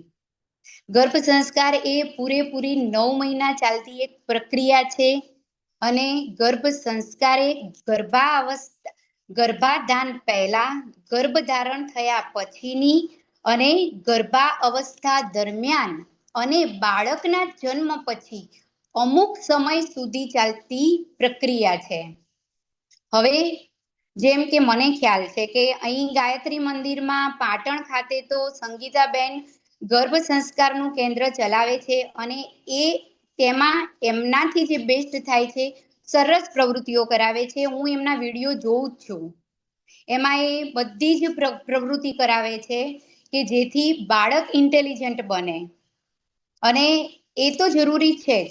યોગ પણ જરૂરી છે, પ્રાણાયામ પણ જરૂરી છે. એની સાથે 9 માસ દરમિયાન શું ખાવું, શું ના ખાવું, કયા કલરના કપડાં પહેરવા, કયા આભૂષણ ધારણ કરવા એ બધાની જ વિસ્તૃત માહિતી આપવામાં આવેલી છે. અને આમાં કેવું છે કે દરેક મહિનામાં દરેક ગ્રહની અસર હોય છે અને એ ગ્રહ પ્રમાણે દરેક મહિનાનો આહાર વિહાર વસ્ત્ર પરિધાન આ બધું જ વર્ણવવામાં આવ્યું છે. એની જે હું વિસ્તૃત ચર્ચા આગળ કરવાની છું. હવે બીજું એક કે ગર્ભ સંસ્કારની જરૂરિયાત કેમ છે? તો ગર્ભ સંસ્કારની જરૂરિયાત એટલા માટે છે, બધાને થતું હોય નોર્મલી કે જે પ્રેગ્નન્ટ વુમન છે એમના સાસુને એમના ઘરમાં થતું હોય કે અમે તો આટલા જણ્યા તો હવે શું વળી ગર્ભ સંસ્કારની જરૂર છે. તો એ ગર્ભ સંસ્કારની જરૂરિયાત આ સમયમાં એટલા માટે જરૂર છે કે આજકાલ તમે જોઈ રહ્યા છો કે જે આધુનિક જીવનશૈલીનું જે અનુકરણ થાય છે, જે પશ્ચિમી સંસ્કૃતિનું અનુકરણ થાય છે, જે જંક ફૂડ ખાવામાં આવે છે, રાત્રે મોબાઈલ જોવી, ટીવી જોવી, રાત્રે મોડા સુધી જાગવું, સવારે મોડા ઉઠવું, આ બધું જ જે તમારી નોર્મલ રૂટીન લાઈફ છે એ બધું જ ઇમ્પેક્ટ કરે છે. એક ગર્ભ ઉપર, એક એની માતા ઉપર, માતાના સ્ત્રી બીજ ઉપર, એક પિતાના પુરુષ બીજ ઉપર, આ બધા જ ઉપર આ બધી જ જે લાઈફસ્ટાઈલ છે એ ઇફેક્ટ કરે છે અને એટલા માટે જ આજના સમયમાં ગર્ભ સંસ્કારની જરૂરિયાત છે. હવે આમાં કેવું છે કે અત્યારે તો કેવું થઈ ગયું છે કે ચલો ભાઈ રાત્રે 12 જમી લો. હવે કોઈને ઘરનું ઓછું ભાવે, અઠવાડિયામાં 2 દિવસ બધાને બહાર જમવા જોઈએ જ છીએ અને આના લીધે હવે ગર્ભ સંસ્કારની જરૂર છે. અને એકચ્યુઅલમાં ગર્ભ સંસ્કાર એ કેવું છે કે 9 મહિના તો કરવાનો જ છે, પણ જો તમે 9 મહિના પહેલા પૂર્વ ગર્ભાધાન બી જો તમે કહેવાય છે ને કે પ્રી કન્સેપ્શનલ, તો એ પ્રી કન્સેપ્શનલ બી આ ગર્ભ સંસ્કારની વિધિ થતી હોય છે. જો એ તમે કરો તો જે આવનાર સંતાન છે એ ઈચ્છિત ગુણોવાળું શ્રેષ્ઠ સંતાન, સર્વગુણ સંપન્ન, સર્વશક્તિમાન જન્મી શકે છે. હવે આયુર્વેદમાં જે ગર્ભિણી પરિચર્યા કરીએ છીએ આપણે, જે એન્ટીનેટલ કેર કહેવામાં આવે છે, એનું 4 વિભાગમાં વર્ણન કરેલું છે: આહાર, વિહાર, સદવૃત અને રક્ષાકર્મ. હવે આહાર, તો આહારમાં ભોજન, નાસ્તો, પ્રવાહી કે સોલિડ કે શું લેવું કયા મહિને એનું. વિહાર, તો કસરત, યોગ, પ્રાણાયામ, મુદ્રા, આ બધું વિહારમાં આવે. પછી સદ રક્ષાકર્મ, તો રક્ષાકર્મ એટલે ગર્ભિણી સ્ત્રી અને એના ગર્ભની શારીરિક અને માનસિક રોગોથી રક્ષા કરવા માટે જે પણ યજ્ઞ વિધિ, હવન વિધિ, જે સીમંતોનયન સંસ્કાર વિધિ કરવામાં આવે છે ગાયત્રી પરિવારમાં 5મા મહિને, પંચમાસી આવે છે, આ બધું થયું રક્ષાકર્મ. અને સદવૃત, તો સદવૃત એટલે 9 માસ દરમિયાન તમારે શું વાંચવું, શું જોવું, કયું સંગીત સાંભળવું, ક્યાં હરવું ફરવું, એ બધાની જ વિસ્તૃત ચર્ચના સદવૃતમાં કરવામાં આવે છે. હવે ગર્ભ સંસ્કાર, તો એની જરૂરિયાત કેમ? તો હવે કેવું છે કે ગર્ભ જ્યારે માતાના ગર્ભમાં હોય છે બાળક, ત્યારે એનું બધો જ આધાર એની માતા હોય છે. માતા શું ખાય છે, શું પીવે છે, એનું બધું જ એ પરાવલંબી હોય છે ગર્ભ ત્યારે માતા ઉપર.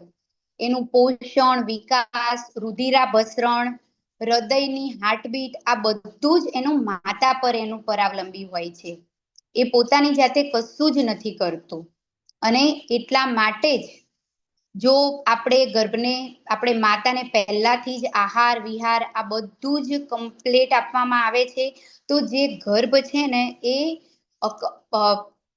જે કહેવાય છે ને, સાહેબે આગળ ચર્ચા કરી કે જન્મજાત ખોડખાં પણ આવે છે.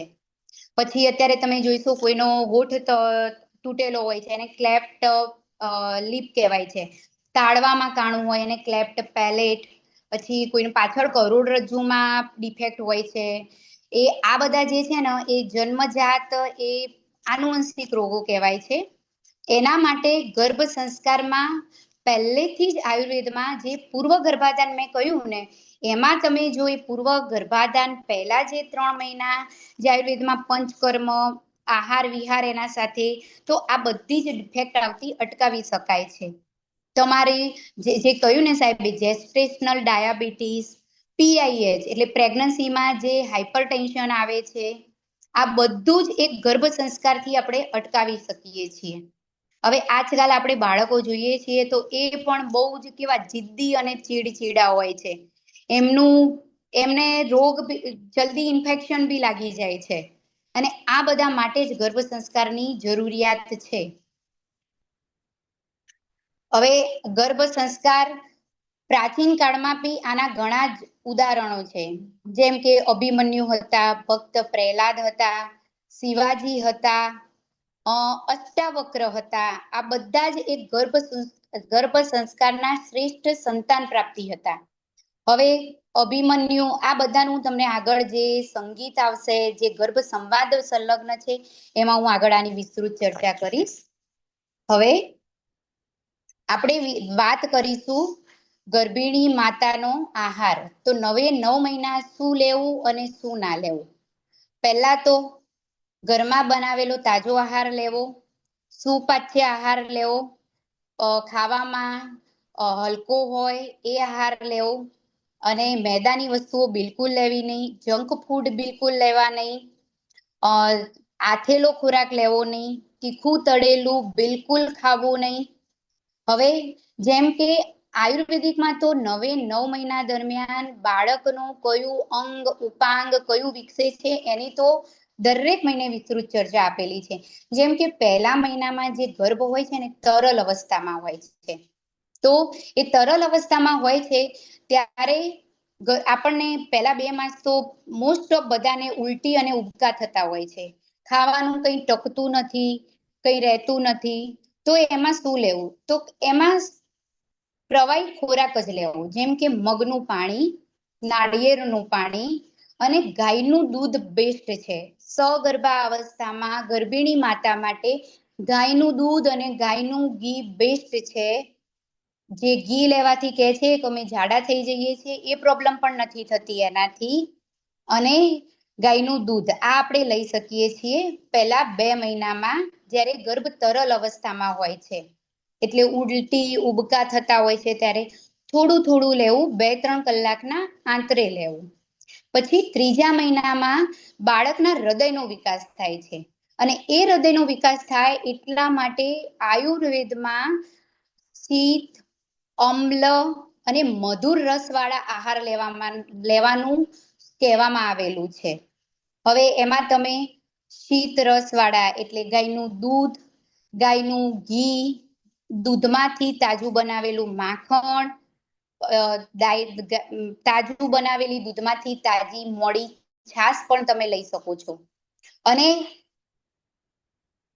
મધુર એટલે તમે શક્કર, દૂધમાંથી સીધું કાઢેલું આંબળા, ગાયના દૂધમાં ગાયનું માખણ, મધુર અમ્લ શીત પદાર્થો તમે લઈ શકો છો. દ્રાક્ષ લઈ શકો છો, અનાનસ નથી લેવાનું. હવે આયુર્વેદિકમાં એક સરસ કહેવામાં આવ્યું છે કે પંચમે મનઃ અને ષષ્ઠે બુદ્ધિ. 5મા મહિને મનનો વિકાસ થાય છે અને 6ઠા મહિને બુદ્ધિનો વિકાસ થાય છે. એટલે જ જે સંગીતની અસર, જે ગર્ભ સંવાદની અસર, તમે શું જોયું, શું સાંભળ્યું, એની બધી જ અસર બાળક પર આ મહિનાથી ચાલુ થઈ જાય છે. અને 5મા મહિને જ્યારે મનનો વિકાસ થાય છે ત્યારે તમે દૂધ, પૌવા, ખીર, પેડા આ બધું આહારમાં લઈ શકો છો. ષષ્ઠે બુદ્ધિ એટલે 6ઠા મહિને બુદ્ધિનો વિકાસ થાય છે ત્યારે બદામ, અખરોટ, ગાયનું ઘી અને દૂધમાં સાકર મિલાવીને તમે લઈ શકો છો. હવે વાત કરીશ, હવે કેવું હોય છે, ગર્ભિણી માતાને શરૂઆતમાં તો ઉલટી ઉબકા થતા હોય છે, પછી એને અમુક વસ્તુ ખાવાની બહુ જ ઈચ્છા થાય છે, અમુક વસ્તુ ખાવાની ઈચ્છા નથી થતી. હવે આયુર્વેદિકમાં કહેવામાં આવેલું છે કે કોઈ પણ રસ હોય ને એનો અતિરેક ક્યારેય ના કરવો. જેમ કે તમે ગર્ભાવસ્થા દરમિયાન 9 માસ દરમિયાન તમને ગળ્યું વધારે ભાવે છે અને તમે 9 મહિના દરમિયાન ગળ્યું વધારે પ્રમાણમાં ખાધું છે, તો તમારું જે આવનારું બાળક છે સ્થૂળ પેદા થાય છે. અને એમાં જે કીધું ને જેસ્ટેશનલ ડાયાબિટીસ, આ રોગ થાય છે. પછી ધારો કે તમને ખાટો રસ વધારે ભાવે છે અને તમે ખાટા રસનું વધારે સેવન કરો છો, તો જે આવનાર બાળક છે એમાં ત્વચા અને આંખના રોગો થવાની શક્યતા વધારે રહે છે. હવે તમે ખારા રસનું વધારે પ્રમાણમાં જો સેવન કરો છો તો એના બાળ અકાળે સફેદ થાય છે, એની ચામડી પર જે કરચલી થવાની શક્યતા છે એ પણ વધારે થાય છે. તીખા રસનું વધારે તમે સેવન કરો છો તો બાળક હાઇપર એક્ટિવ જન્મે છે. નહીં કહેતા કે આ મારું છોકરું તો એટલું મસ્તીખોર છે, એક જગ્યાએ બેસતું એ નથી અને અહીં ચડી જાય ને ત્યાં પડ ચડી જાય ને ત્યાં પડે ને એ પગ વાળીને બેસતું જ નથી. તો આ એક જ રીઝન છે કે તમે કોઈ પણ રસનો વધારે પડતો અતિરેક કરો ને તો કંઈ ના કંઈ તમારા બાળકમાં ખામી આવી શકે છે. બીજું એક છે કે મારે આહારમાં લેવું છે કે ગર્ભાવસ્થા દરમિયાન વ્યસન તો બિલકુલ જ ના કરવું જોઈએ. જો તમે વ્યસન કરો છો તો એની ઇફેક્ટ તમારા આવનારા બાળક પર થઈ શકે છે. હવે આપણે વાત કરીશું વિહાર, એટલે કે શું ગર્ભિણી જે માતા છે એ કેટલું ટ્રાવેલિંગ કરી શકે છે, શું હરીફરી શકે છે, કયા કસરત કરી શકે છે, કયા યોગ પ્રાણાયામ શું કરી શકે છે, એના વિશે આપણે વાત કરીશું. તો સૌથી પહેલા કે ટ્રાવેલિંગ તો બની શકે ત્યાં સુધી ગર્ભાવસ્થામાં ટાળવાનું જ છે. ના ચાલે એવું હોય અને જવું પડતું હોય તો જો બાય ટ્રેન તમે જઈ શકો છો તો એ બેસ્ટ છે.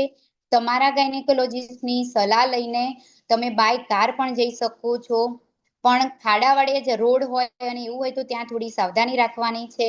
ટુ વ્હીલર જાતે ડ્રાઈવ કરવું કે ના કરવું, તો ટુ વ્હીલર જાતે ડ્રાઈવ કરી શકો છો પણ ધ્યાન રાખીને કરવું પડે. ખાડાવાળા જે રસ્તા હોય, રોજનો એ જ રસ્તો હોય તો પછી એને એવોઈડ કરો તો વધારે સારું છે. હવે યોગની વાત કરીશ, કસરતની વાત કરીશ. હવે પહેલા તો યોગ અને કસરતની વાત કરીએ પહેલા મેં તમને આગળ કહ્યું કે વાત, પિત્ત અને કફ 3 પ્રકૃતિનું આયુર્વેદમાં વર્ણન કરવામાં આવ્યું છે. હવે વાત પ્રકૃતિ એટલે શું? તો કહેવાય ને જે બહુ બોલ કરતા હોય, જે એક જગ્યાએ ચોંટીને બેસતા ના હોય, જે વધારે ઇમેજિનેશન કરે, વિચારે કે આ વ્યક્તિ મારા વિશે વધારે વિચારતી હશે, એવા જેને વિચારો આવે એ માણસની વાત પ્રકૃતિ કહેવાય. પિત્ત પ્રકૃતિ, તો પિત્ત પ્રકૃતિ એટલે પિત્ત પ્રકૃતિ વાળા માણસને છે ગુસ્સો જલ્દી આવે પણ એની યાદ શક્તિ વધારે સારી હોય છે. પિત્ત પ્રકૃતિ વાળું માણસ એ કહેવાય ને કે જલ્દી શાંત પણ પડી જાય અને જલ્દી ગુસ્સે પણ થઈ જાય છે, એની યાદશક્તિ પણ વધારે હોય છે. હવે કફ પ્રકૃતિ, તો કફ પ્રકૃતિ વાળા જે માણસો હોય છે ને ધીર, ગંભીર, શાંત, એમનું કહેવા નથી કહેતા કે એનું પેટનું પાણી નથી હલતું, એ માણસો કફ પ્રકૃતિ વાળા હોય છે. હવે વાત, પિત્ત, કફ, એમાં જે વાત કફ પ્રકૃતિ છે ને એને આયુર્વેદમાં હીન પ્રકૃતિ કહેવામાં આવી છે. પિત્ત પ્રકૃતિ છે જે મધ્યમ કહેવામાં આવી છે અને કફ પ્રકૃતિ છે એ શ્રેષ્ઠ પ્રકૃતિ છે.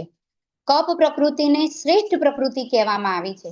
હવે આપણે તો એ જ વિચારવાનું રહ્યું કે આપણું જે આવનારું બાળક છે એમાં આપણે કઈ પ્રકૃતિ લાવીશું. તો દરેકને એ જ હોય ને કે મારું બાળક શ્રેષ્ઠ પ્રકૃતિ વાળું આવે, તો શ્રેષ્ઠ પ્રકૃતિ એટલે તો કફ પ્રકૃતિ. હવે એકચ્યુઅલમાં બાળકમાં કઈ પ્રકૃતિ આવવાની છે ને એ પણ તમે જે ગર્ભાધાન કરો છો ને એના પહેલાથી નક્કી થઈ જાય છે. જેમ કે માતાની પ્રકૃતિ વાત છે, પિતાની પ્રકૃતિ પિત્ત છે, તો બાળક વાત અને પિત્ત પ્રકૃતિ વાળું આવશે. અને માતાની અને પિતાની પ્રકૃતિ પિત્ત છે તો બાળકમાં પિત્ત પ્રકૃતિ વધારે આવશે. હવે એટલા માટે જ મેં કહ્યું કે ગર્ભાધાન પહેલા જે પ્રીકન્સેપ્શનલ ગર્ભ સંસ્કાર કરવામાં આવે છે ને તો એમાં તમારું પુરુષનું પુરુષ બીજ અને સ્ત્રીનું સ્ત્રી બીજ એ શ્રેષ્ઠ બને છે અને એમાં શ્રેષ્ઠ પ્રકૃતિ આવે છે. કારણ કે એમાં પંચકર્મ કરાવવામાં આવે છે, આહાર વિહાર પુરુષ અને સ્ત્રીને બંનેને એ રીતે આપવામાં આવે છે. એટલા માટે એમાં શ્રેષ્ઠ પ્રકૃતિ એ પુરુષ બીજ અને સ્ત્રી બીજમાં શ્રેષ્ઠ પ્રકૃતિનો સમાવેશ થાય છે અને એનો જ્યારે સંયોગ થાય ને તો એ બાળક તો શ્રેષ્ઠ પ્રકૃતિ વાળું જન્મવાનું જ છે. પણ હવે આપણે કર્યું નથી, ચલો આપણે ગર્ભાધાન પૂર્વેની પ્રોસેસમાં આપણે ગર્ભ સંસ્કાર નથી કરાવ્યા તો કંઈ વાંધો નહીં, હવે પણ આપણી પાસે ટાઈમ છે. આપણે 9 માસ દરમિયાન આપણે યોગ, પ્રાણાયામ અને મુદ્રા કરીને આપણી જે શ્રેષ્ઠ પ્રકૃતિ છે એનું આરોપણ આપણા બાળકમાં કરી શકીએ છીએ.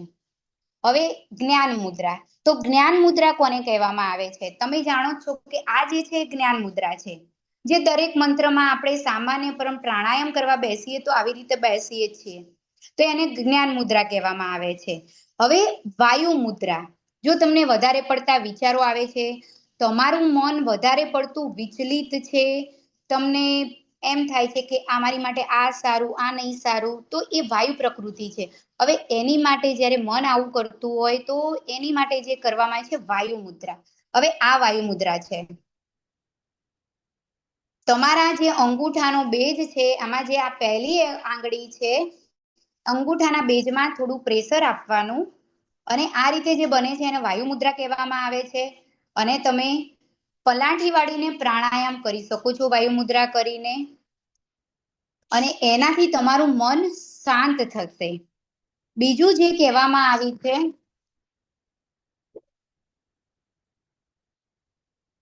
પ્રાણ મુદ્રા. તો પ્રાણ મુદ્રા કોને કહેવામાં આવે છે? તો પ્રાણ મુદ્રા તમારી જે છેલ્લી આંગળી અને એની બાજુની આંગળી છે ફિંગર રિંગ, એને આ રીતે ઉપર રાખવાની છે અને જે અંગૂઠો છે એને આ બંને આંગળી અડાડી દેવાની છે, અને આ જે મુદ્રા બને છે એને પ્રાણ મુદ્રા કહેવામાં આવે છે. અને પ્રાણ મુદ્રા કરવાથી મન તમારું શાંત થવા લાગે છે. ગુસ્સો તમને આવતો હોય તો એમાં બી તમને લાભ થાય છે. એક પ્રાણાયામ. હવે પ્રાણાયામમાં સામાન્ય પ્રાણાયામ, ઊંડો શ્વાસ લેવાનો છે ધીમે ધીમે, અને એ શ્વાસ છોડવાનો છે. શ્વાસ લો, શ્વાસ છોડો. ગર્ભિણી માતાએ દરરોજ આ દરેક મુદ્રા, દરેક પ્રાણાયામ, દરેક યોગાસન દરરોજ કરવા જોઈએ. તો એને પ્રાણાયામ. હવે એમાં અનુલોમ વિલોમ. તો અનુલોમ વિલોમ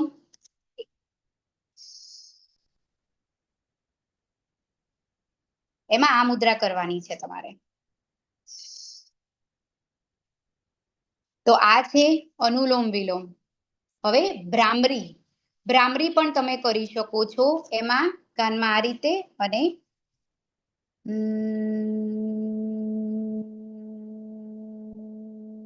જે ભમરો અવાજ કરતો હોય છે અને નહીં અવાજ વધી જાય નહીં ઘટી જાય, એક જ તાલ રહેવો જોઈએ તમારો, એ ભ્રામરી. પછી શીતલી પ્રાણાયામ. શીતલી પ્રાણાયામ તો એ ડાબા નાકથી શ્વાસ લેવાનો છે, જમણા નાકથી છોડવાનો છે. ડાબા નાકથી લેવાનો છે અને જમણા નાકથી છોડવાનો છે. શીતલી. તો આનાથી પણ તમારું જે આવનારું બાળક છે એ શાંત પ્રકૃતિનું બનશે, એને ગુસ્સો નહીં આવે, એનો યાદ શક્તિ, આ બધું જ ગ્રાસ્પિંગ પાવર, મેમરી પાવર, આ બધું જ વધશે. હવે યોગ. તો યોગમાં તમે તાડાસન, વૃક્ષાસન, એક પાદાસન, આ બધા જ યોગ તમે કરી શકો છો. અને જે કહેવાય ને થર્ડ ટ્રાઇમેસ્ટર, એમાં તો શવાસન જ સૌથી બેસ્ટ છે યોગમાં, કારણ કે એમાં આપણા શરીરને, આપણા પેટને તકલીફ પડે એ રીતે યોગ નથી કરવાના. હવે બીજી વસ્તુ, આયુર્વેદમાં કહેવામાં આવ્યું છે કે જે ચોથા મહિનામાં છે ને બાળકના હાડકાનો વિકાસ થતો હોય છે, તો એ જ્યારે હાડકા વિકસિત થતા હોય છે ને બાળકના, ત્યારે તમે તાડાસન, ચોથા મહિનામાં બાળકના હાડકા બનતા હોય છે એટલે તમે તાડાસન કરો તો એ હાડકા મજબૂત બને છે. એ વખતે તમે બાળકને વીર રસવાળી કથાઓ સંભળાવો, વાર્તાઓ સંભળાવો તો એ સાહસિક બને છે. હવે આપણે વાત કરીશું યોગ પ્રાણાયામની વાત થઈ ગઈ છે. હવે આપણે વાત કરીશું મંત્ર અને સંગીતની અસર. તો મંત્ર અને સંગીતની શું અસર થાય?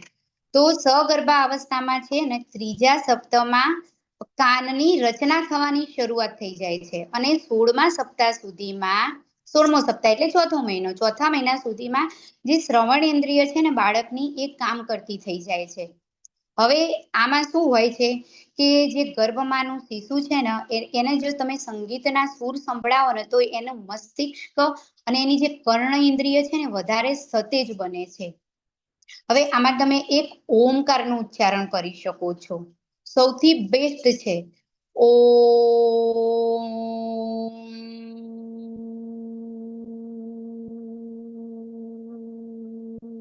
નમઃ શિવાય. આ રીતે તમે ઓમકારનું ઉચ્ચારણ કરી શકો છો. ઓમકારના ઉચ્ચારણ કરવાથી જે વાઇબ્રેશન ઉત્પન્ન થાય છે ને, એ જે આપણો જે ગર્ભ હોય છે ને, તરલ અંદર એમનિયોટિક ફ્લુઇડમાં રહેલો હોય છે, એમાં વાઇબ્રેશન ઉત્પન્ન કરે છે. અને ઓમકાર એ સૌથી બેસ્ટ છે. હવે બીજું, બાળકને તમે હાલરડા સંભળાવી શકો છો.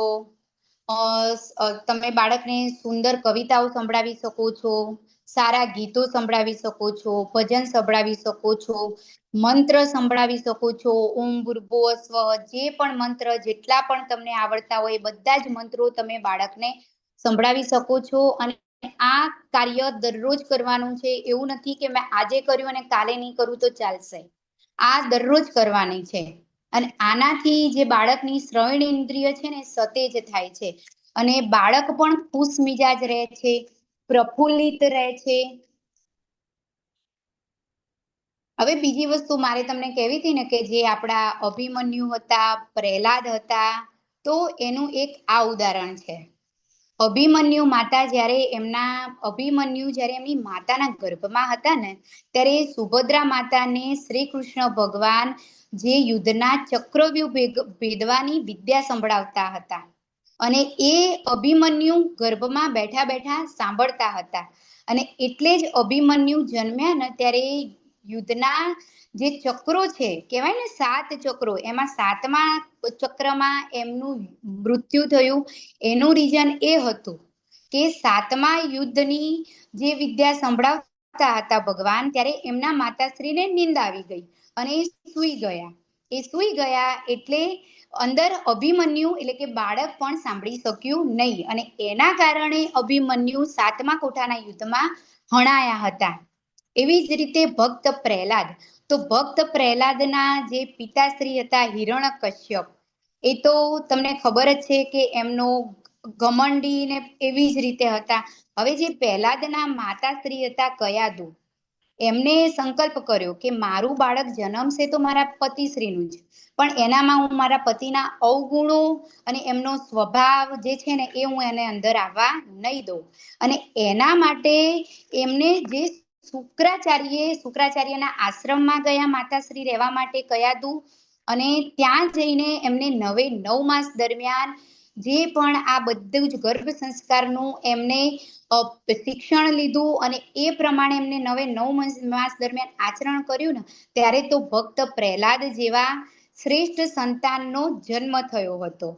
એવી જ રીતે શિવાજી, તો શિવાજી જ્યારે માતા જીજાબાઈના ગર્ભમાં હતા ને, ત્યારે મોગલોનો અને ઔરંગઝેબનો બહુ જ ત્રાસ હતો. બહુ જ એટલે બહુ જ ત્રાસ હતો. ત્યારે માતા જીજાબાઈ ઈચ્છતા હતા કે મારું જે આવનારું સંતાન છે ને, શ્રેષ્ઠ હોય અને જે આ મોગલ અને ઔરંગઝેબનો જે ત્રાસ છે ને, એનું એ પરાજય કરે અને હિન્દુત્વની સ્થાપના થાય. તો એના માટે માતા જીજાબાઈએ 9 મહિના દરમિયાન સુરવીર કથાઓ શિવાજીને સંભળાવી અને કહ્યું, બેટા જો આ યુદ્ધ ચાલે છે, તારે આની સામે જજુમવાનું છે, તારે લડવાનું છે, તારે શ્રેષ્ઠ સંતાન થવાનું છે. અને એટલે જ શિવાજી બહાર આવીને ઔરંગઝેબ અને જે મુગલોનો ત્રાસ હતો એનો પરાજય કર્યો, એમની સામે યુદ્ધ કરીને, અને હિન્દુત્વ પદની એમને સ્થાપના કરી હતી. એવી જ રીતે એક શાસ્ત્રોમાં કહેવામાં આવેલું છે કે અષ્ટવક્રા, તો જે અષ્ટવક્રા હતા ને, ગર્ભામાં હતા ને, ત્યારે એમના પિતા વેદોનું અધ્યયન કરતા હતા. અને જ્યારે પિતા વેદોનું અધ્યયન કરતા હતા, એ વેદોનું સતત અધ્યયન અષ્ટવક્રાના કાને પડતું હતું. અને ક્યારેક જો ભૂલથી અષ્ટવક્રા કંઈ એવો અનુચિત શબ્દ એમના મોઢામાંથી નીકળી જાય ને, તો એ અષ્ટવક્રા અંદર પેટમાં જ લાત મારીને સંકેત કરતા કે તમે બરાબર બોલ્યા નથી. એટલે એક આ જે કહેવાય છે ને, જે સંગીત, તમે જે કથાઓ સંભળાવો છો, બાળ કૃષ્ણ લીલા તે તમે જુઓ, સાંભળો, વાંચો, રામાયણ, બાળ રામાયણ, લવકુશ, આ બધું જ તમે જુઓ, વાંચો, સાંભળો, તો તમારું જે આવનારું બાળક છે ને, એ શ્રેષ્ઠ સંતાન જન્મશે. અને એ બી તમે એની સાથે દરરોજ હવે એક આપણે વાત કરીશું કે ગર્ભ સંવાદ. તો ગર્ભ સંવાદ એ એક માતાથી નથી ખાલી પોસિબલ, એમાં પિતાને પણ સહભાગી થવાનું છે. માતાના ગર્ભમાં છે, પણ ગર્ભમાંના બાળક ઉપર એકલા માતાના વિચારોની તો અસર થતી જ હોય છે, પણ સાથે સાથે પિતા, પરિવારના દરેક સભ્યના વાતાવરણની, વાતચીતની બધી જ અસર ગર્ભમાંનું બાળક અનુભવતું હોય છે. કહેવાય છે ને, પંચમે મનઃ ષષ્ઠે બુદ્ધિ, જ્યારે એનો મન અને બુદ્ધિનો વિકાસ થાય છે ને ત્યારે એ બધું જ અનુભવતું હોય છે અંદર બેઠું બેઠું. અને એટલા માટે જ ગર્ભ સંવાદ એ બહુ જ જરૂરી છે. તમે દરરોજ તમારા બાળક સાથે ગર્ભ સંવાદ કરો, એમાં પિતા પણ સામેલ થાય કે બેટા જો હવે આપણે ઉઠ્યા, આપણે આ કરીશું. ધારો કે કોઈ ગર્ભિણી માતા વર્કિંગ વુમન છે, તો બેટા મમ્મી જોબ કરે છે, મમ્મીને સવારે જવાનું જ છે, આટલા વાગે ઉઠવાનું જ છે, અને તારે શાંત રહેવાનું જ છે, મમ્મીને જવાનું જ છે, આ કરવાનું જ છે, તારે ઘરે બીજા સાથે રહેવાનું જ છે. જો આ બધી જ વાતો તમે તમારા બાળક સાથે કરી હોય ને, તો અવશ્ય ચોક્કસ એ રીતનું બાળક જન્મે જ છે. હું જે ગર્ભ ઉપનિષદ ફાઉન્ડેશનમાં ગઈ હતી ગર્ભ સંસ્કારની ટ્રેનિંગ લેવા, એ લોકોનું તો 2003 થી જામનગરમાં કામ ચાલે છે. અને એમની પાસે તો એવા બહુ ટેસ્ટોમેનિયલ બેબી છે કે જે પ્રી કન્સેપ્શનલ હોય, અને એવા બી બેબી છે જેમનું ગર્ભ સંસ્કાર ગર્ભાવસ્થા દરમિયાન કરવામાં આવ્યું હોય. તો એ બાળકો બહુ જ શાંત પ્રકૃતિના છે, સરળ સ્વભાવના છે, હર્ષ ઉલ્લાસમાં રહે, મમ્મી પપ્પા સમજાવે કે બેટા આમ તો તરત માની જાય છે. એવી અસરો બાળકો ઉપર થતી હોય છે કે બેટા આપણે મમ્મી પપ્પા એકલા હાથે જ તને મોટું કરવાના છે, બીજું કોઈ છે નહીં, તો તું આવી રીતનું શાંત બનજે, તું કજિયાળું ના બનતું. તો આ બધું જ શક્ય થાય છે, પણ ક્યારે? બેટા આટલા વાગે આપણે સુઈ જવું છે, તો ક્યારે, કેવી રીતે? હવે જો માતા જ મોબાઈલ જોવે રાત્રે 10 વાગ્યા પછી, તો બાળક કેવી રીતે અંદર પેટમાં સૂવે? તો એના માટે માતાએ પણ 10 વાગે સૂઈ જવું પડે, તો જ આવનારું બાળક એ રીતે ટેવાય. આજકાલ બહુ જ ટેવ છે મોબાઈલ જોવાની, ઇન્ટરનેટ જોવાની, એની તો બાળકના મગજ પર બહુ જ ખરાબ અસર થાય છે. જે આ 5G ઇન્ટરનેટ છે ને, એ તો બહુ જ ખરાબ ઇફેક્ટ કરે છે. એટલે શક્ય હોય ત્યાં સુધી ગર્ભિણી માતાએ, બહેનોએ મોબાઈલનો ઉપયોગ કરવો નહીં. એમાં નેટ તો બિલકુલ ચાલુ રાખવું નહીં. તમારે એવું કંઈ પણ જોવું છે આ બધું, તો તમે ટીવીમાં જુઓ, સૌથી વધારે સારું છે. હવે બીજી વાત કરીશું આપણે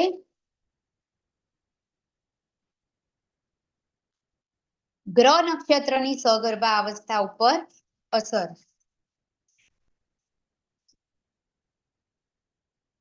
તો ગ્રહ નક્ષત્રની સગર્ભાવસ્થા દરેક મહિને દરેક ગ્રહની અસર થતી હોય છે.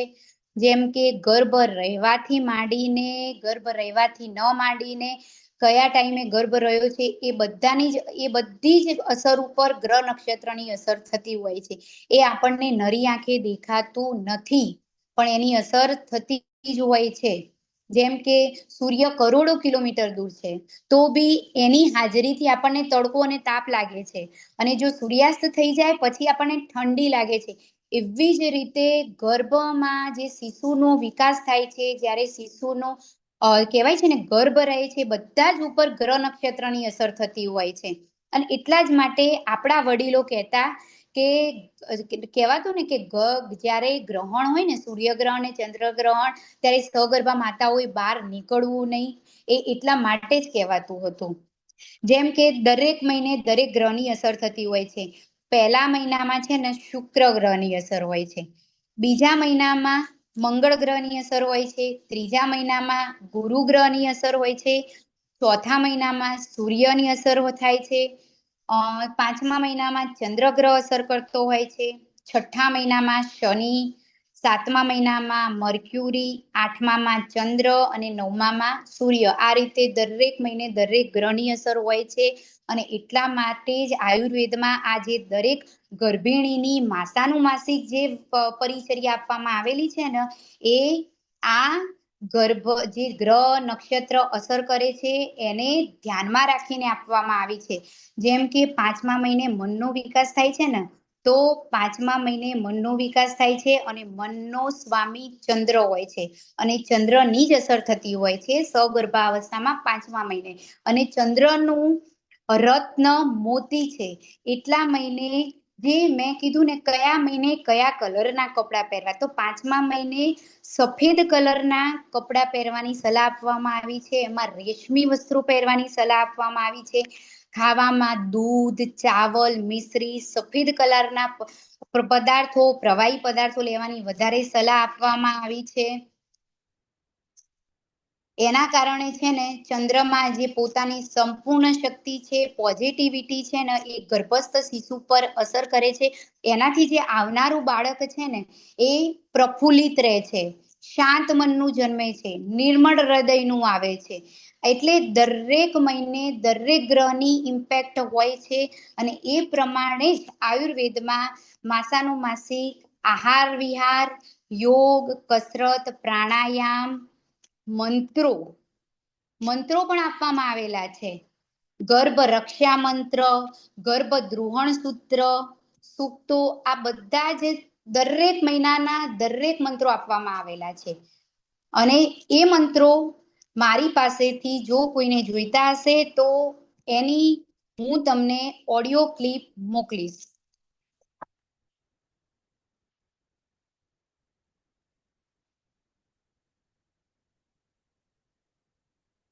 હવે બીજું કે આમાં પુરુષ કેવી રીતે સહભાગી બની શકે.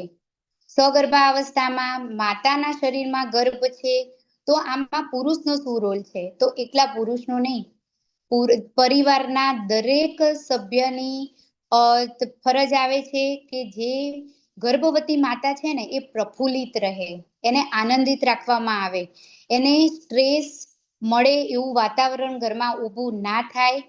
કારણ કે જો સ્ટ્રેસ ઊભો થશે ને તો એ સ્ટ્રેસ હોર્મોન બાળક ઉપર ઇફેક્ટ કરશે. જે માતા થ્રુ બાળકને અમ્બિલિકલ કોડ એટલે જે ગર્ભ નાળી, જે ગર્ભના જે અપરા એટલે પ્લેસન્ટા સાથે જોડાયેલી હોય છે ને એના ઉપર સુધી ઇફેક્ટ કરે છે.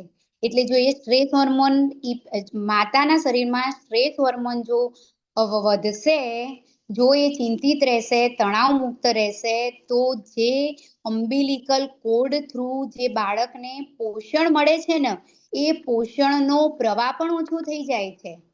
અને આવા રિસર્ચો પણ કરવામાં આવેલા છે કે એનાથી બાળકના મગજ ઉપર વિકાસ થાય છે. એટલે જ બાળક મંદ બુદ્ધિનું જન્મે છે, લો બર્થ વેટ એટલે કુપોષિત બાળક જન્મે છે. એટલા માટે જ જ્યારે સગર્ભા સ્ત્રી છે એની જવાબદારી પતિની પણ આવે છે અને ઘરના દરેક સદસ્યની આવે છે. કારણ કે એના ઉપર બધું જ ઇમ્પેક્ટ કરતું હોય છે, આજુબાજુનું વાતાવરણ, વિચારણા, આજુબાજુ જે કાર્ય થતું હોય છે એ બધું જ એના પર ઇમ્પેક્ટ કરે છે. અને એટલા માટે જ આપણે જે ગર્ભિણી સ્ત્રી છે એને પણ ખુશ રાખવાની હોય છે.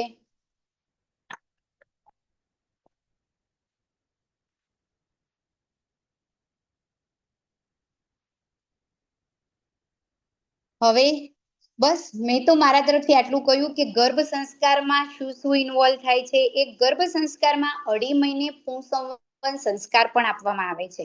એ પુંસંવહન સંસ્કાર પણ જે આવનારું બાળક છે એની રક્ષા માટે, કારણ કે કહીએ છીએ ને કે ફર્સ્ટ ટ્રાઇમેસ્ટર જે 2.5 મહિને મિસ થવાના ચાન્સ વધારે હોય છે અને એના માટે જ 2.5 મહિને એક પુંસંવહન સંસ્કાર વિધિ કરવામાં આવે છે. અને 5 મહિને સીમંતોનયન સંસ્કાર વિધિ કરવામાં આવે છે. એ જે સીમંતોનયન સંસ્કાર વિધિનું તથ્ય એવું છે કે 5મા મહિને જે બાળકનું મસ્તિષ્ક હોય છે એના જે સીમંત હોય છે એ ડેવલપ થતા હોય છે અને એને ફ્યુચર કહેવામાં આવે મોડર્ન ભાષામાં. એ ડેવલપ થતા હોય છે અને એની જે રક્ષા માટે વિધિ કરવામાં આવે છે એને સીમંતોનયન વિધિ કહેવામાં આવે છે. અને એ સીમંતોનયન વિધિમાં એક પંચમાસી પણ માતા એટલે ગર્ભિણી માતા અને એના ગર્ભમાંના શિશુની રક્ષા માટે બાંધવામાં આવે છે. અને બીજું આ આહાર વિહાર યોગ પ્રાણાયામ કસરત કયા કલરના કપડાં પહેરવા દરેક મહિને શું ખાવું શું ના પીવું આ બધું જ ગર્ભ સંસ્કારમાં આવી જાય છે.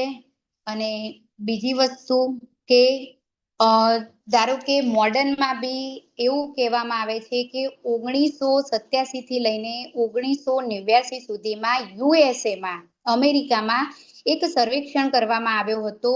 એમાં જેટલા બાળકો ખોડ ખાપણવાળાને જે જન્મ્યા હતા એમાં એવું હતું એમની જ્યારે માતા સાથે વાત કરવામાં આવી ત્યારે ખબર પડી કે સગર્ભાવસ્થા દરમિયાન એ જે માતાઓ હતી એમને એવી ને એવી કોઈ માનસિક જે આઘાત કહેવાય ને એ 2-3 વાર એક માનસિક આઘાતમાંથી એ લોકો પસાર થયેલા અને એનો ઇમ્પેક્ટ થવાના લીધે એ જે ગર્ભમાંનું શિશુ હતું એ ખોડ ખાપણવાળું જન્મે છે મંદ બુદ્ધિનું જન્મે છે. અને બસ બીજું તો મારા તરફથી તો ગર્ભ સંસ્કારમાં આ આવે છે. હવે જેને જે પ્રશ્ન હોય એ પૂછી શકે છે.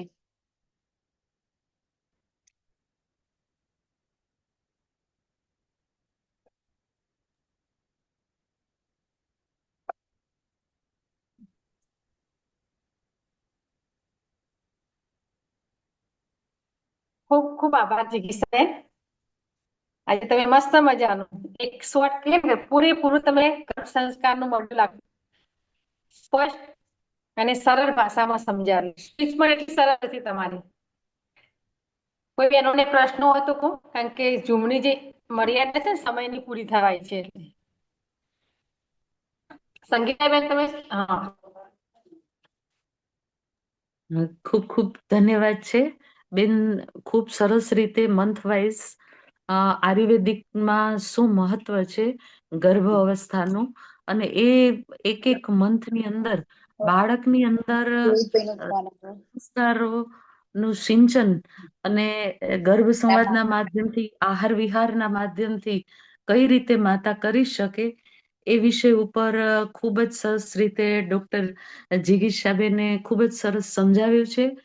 તમામ બહેનોને માર્ગદર્શન એ બદલ ખૂબ ખૂબ અમે અહીંથી આપ બંનેને ધન્યવાદ પાઠવીએ છીએ, શુભકામના પાઠવીએ છીએ.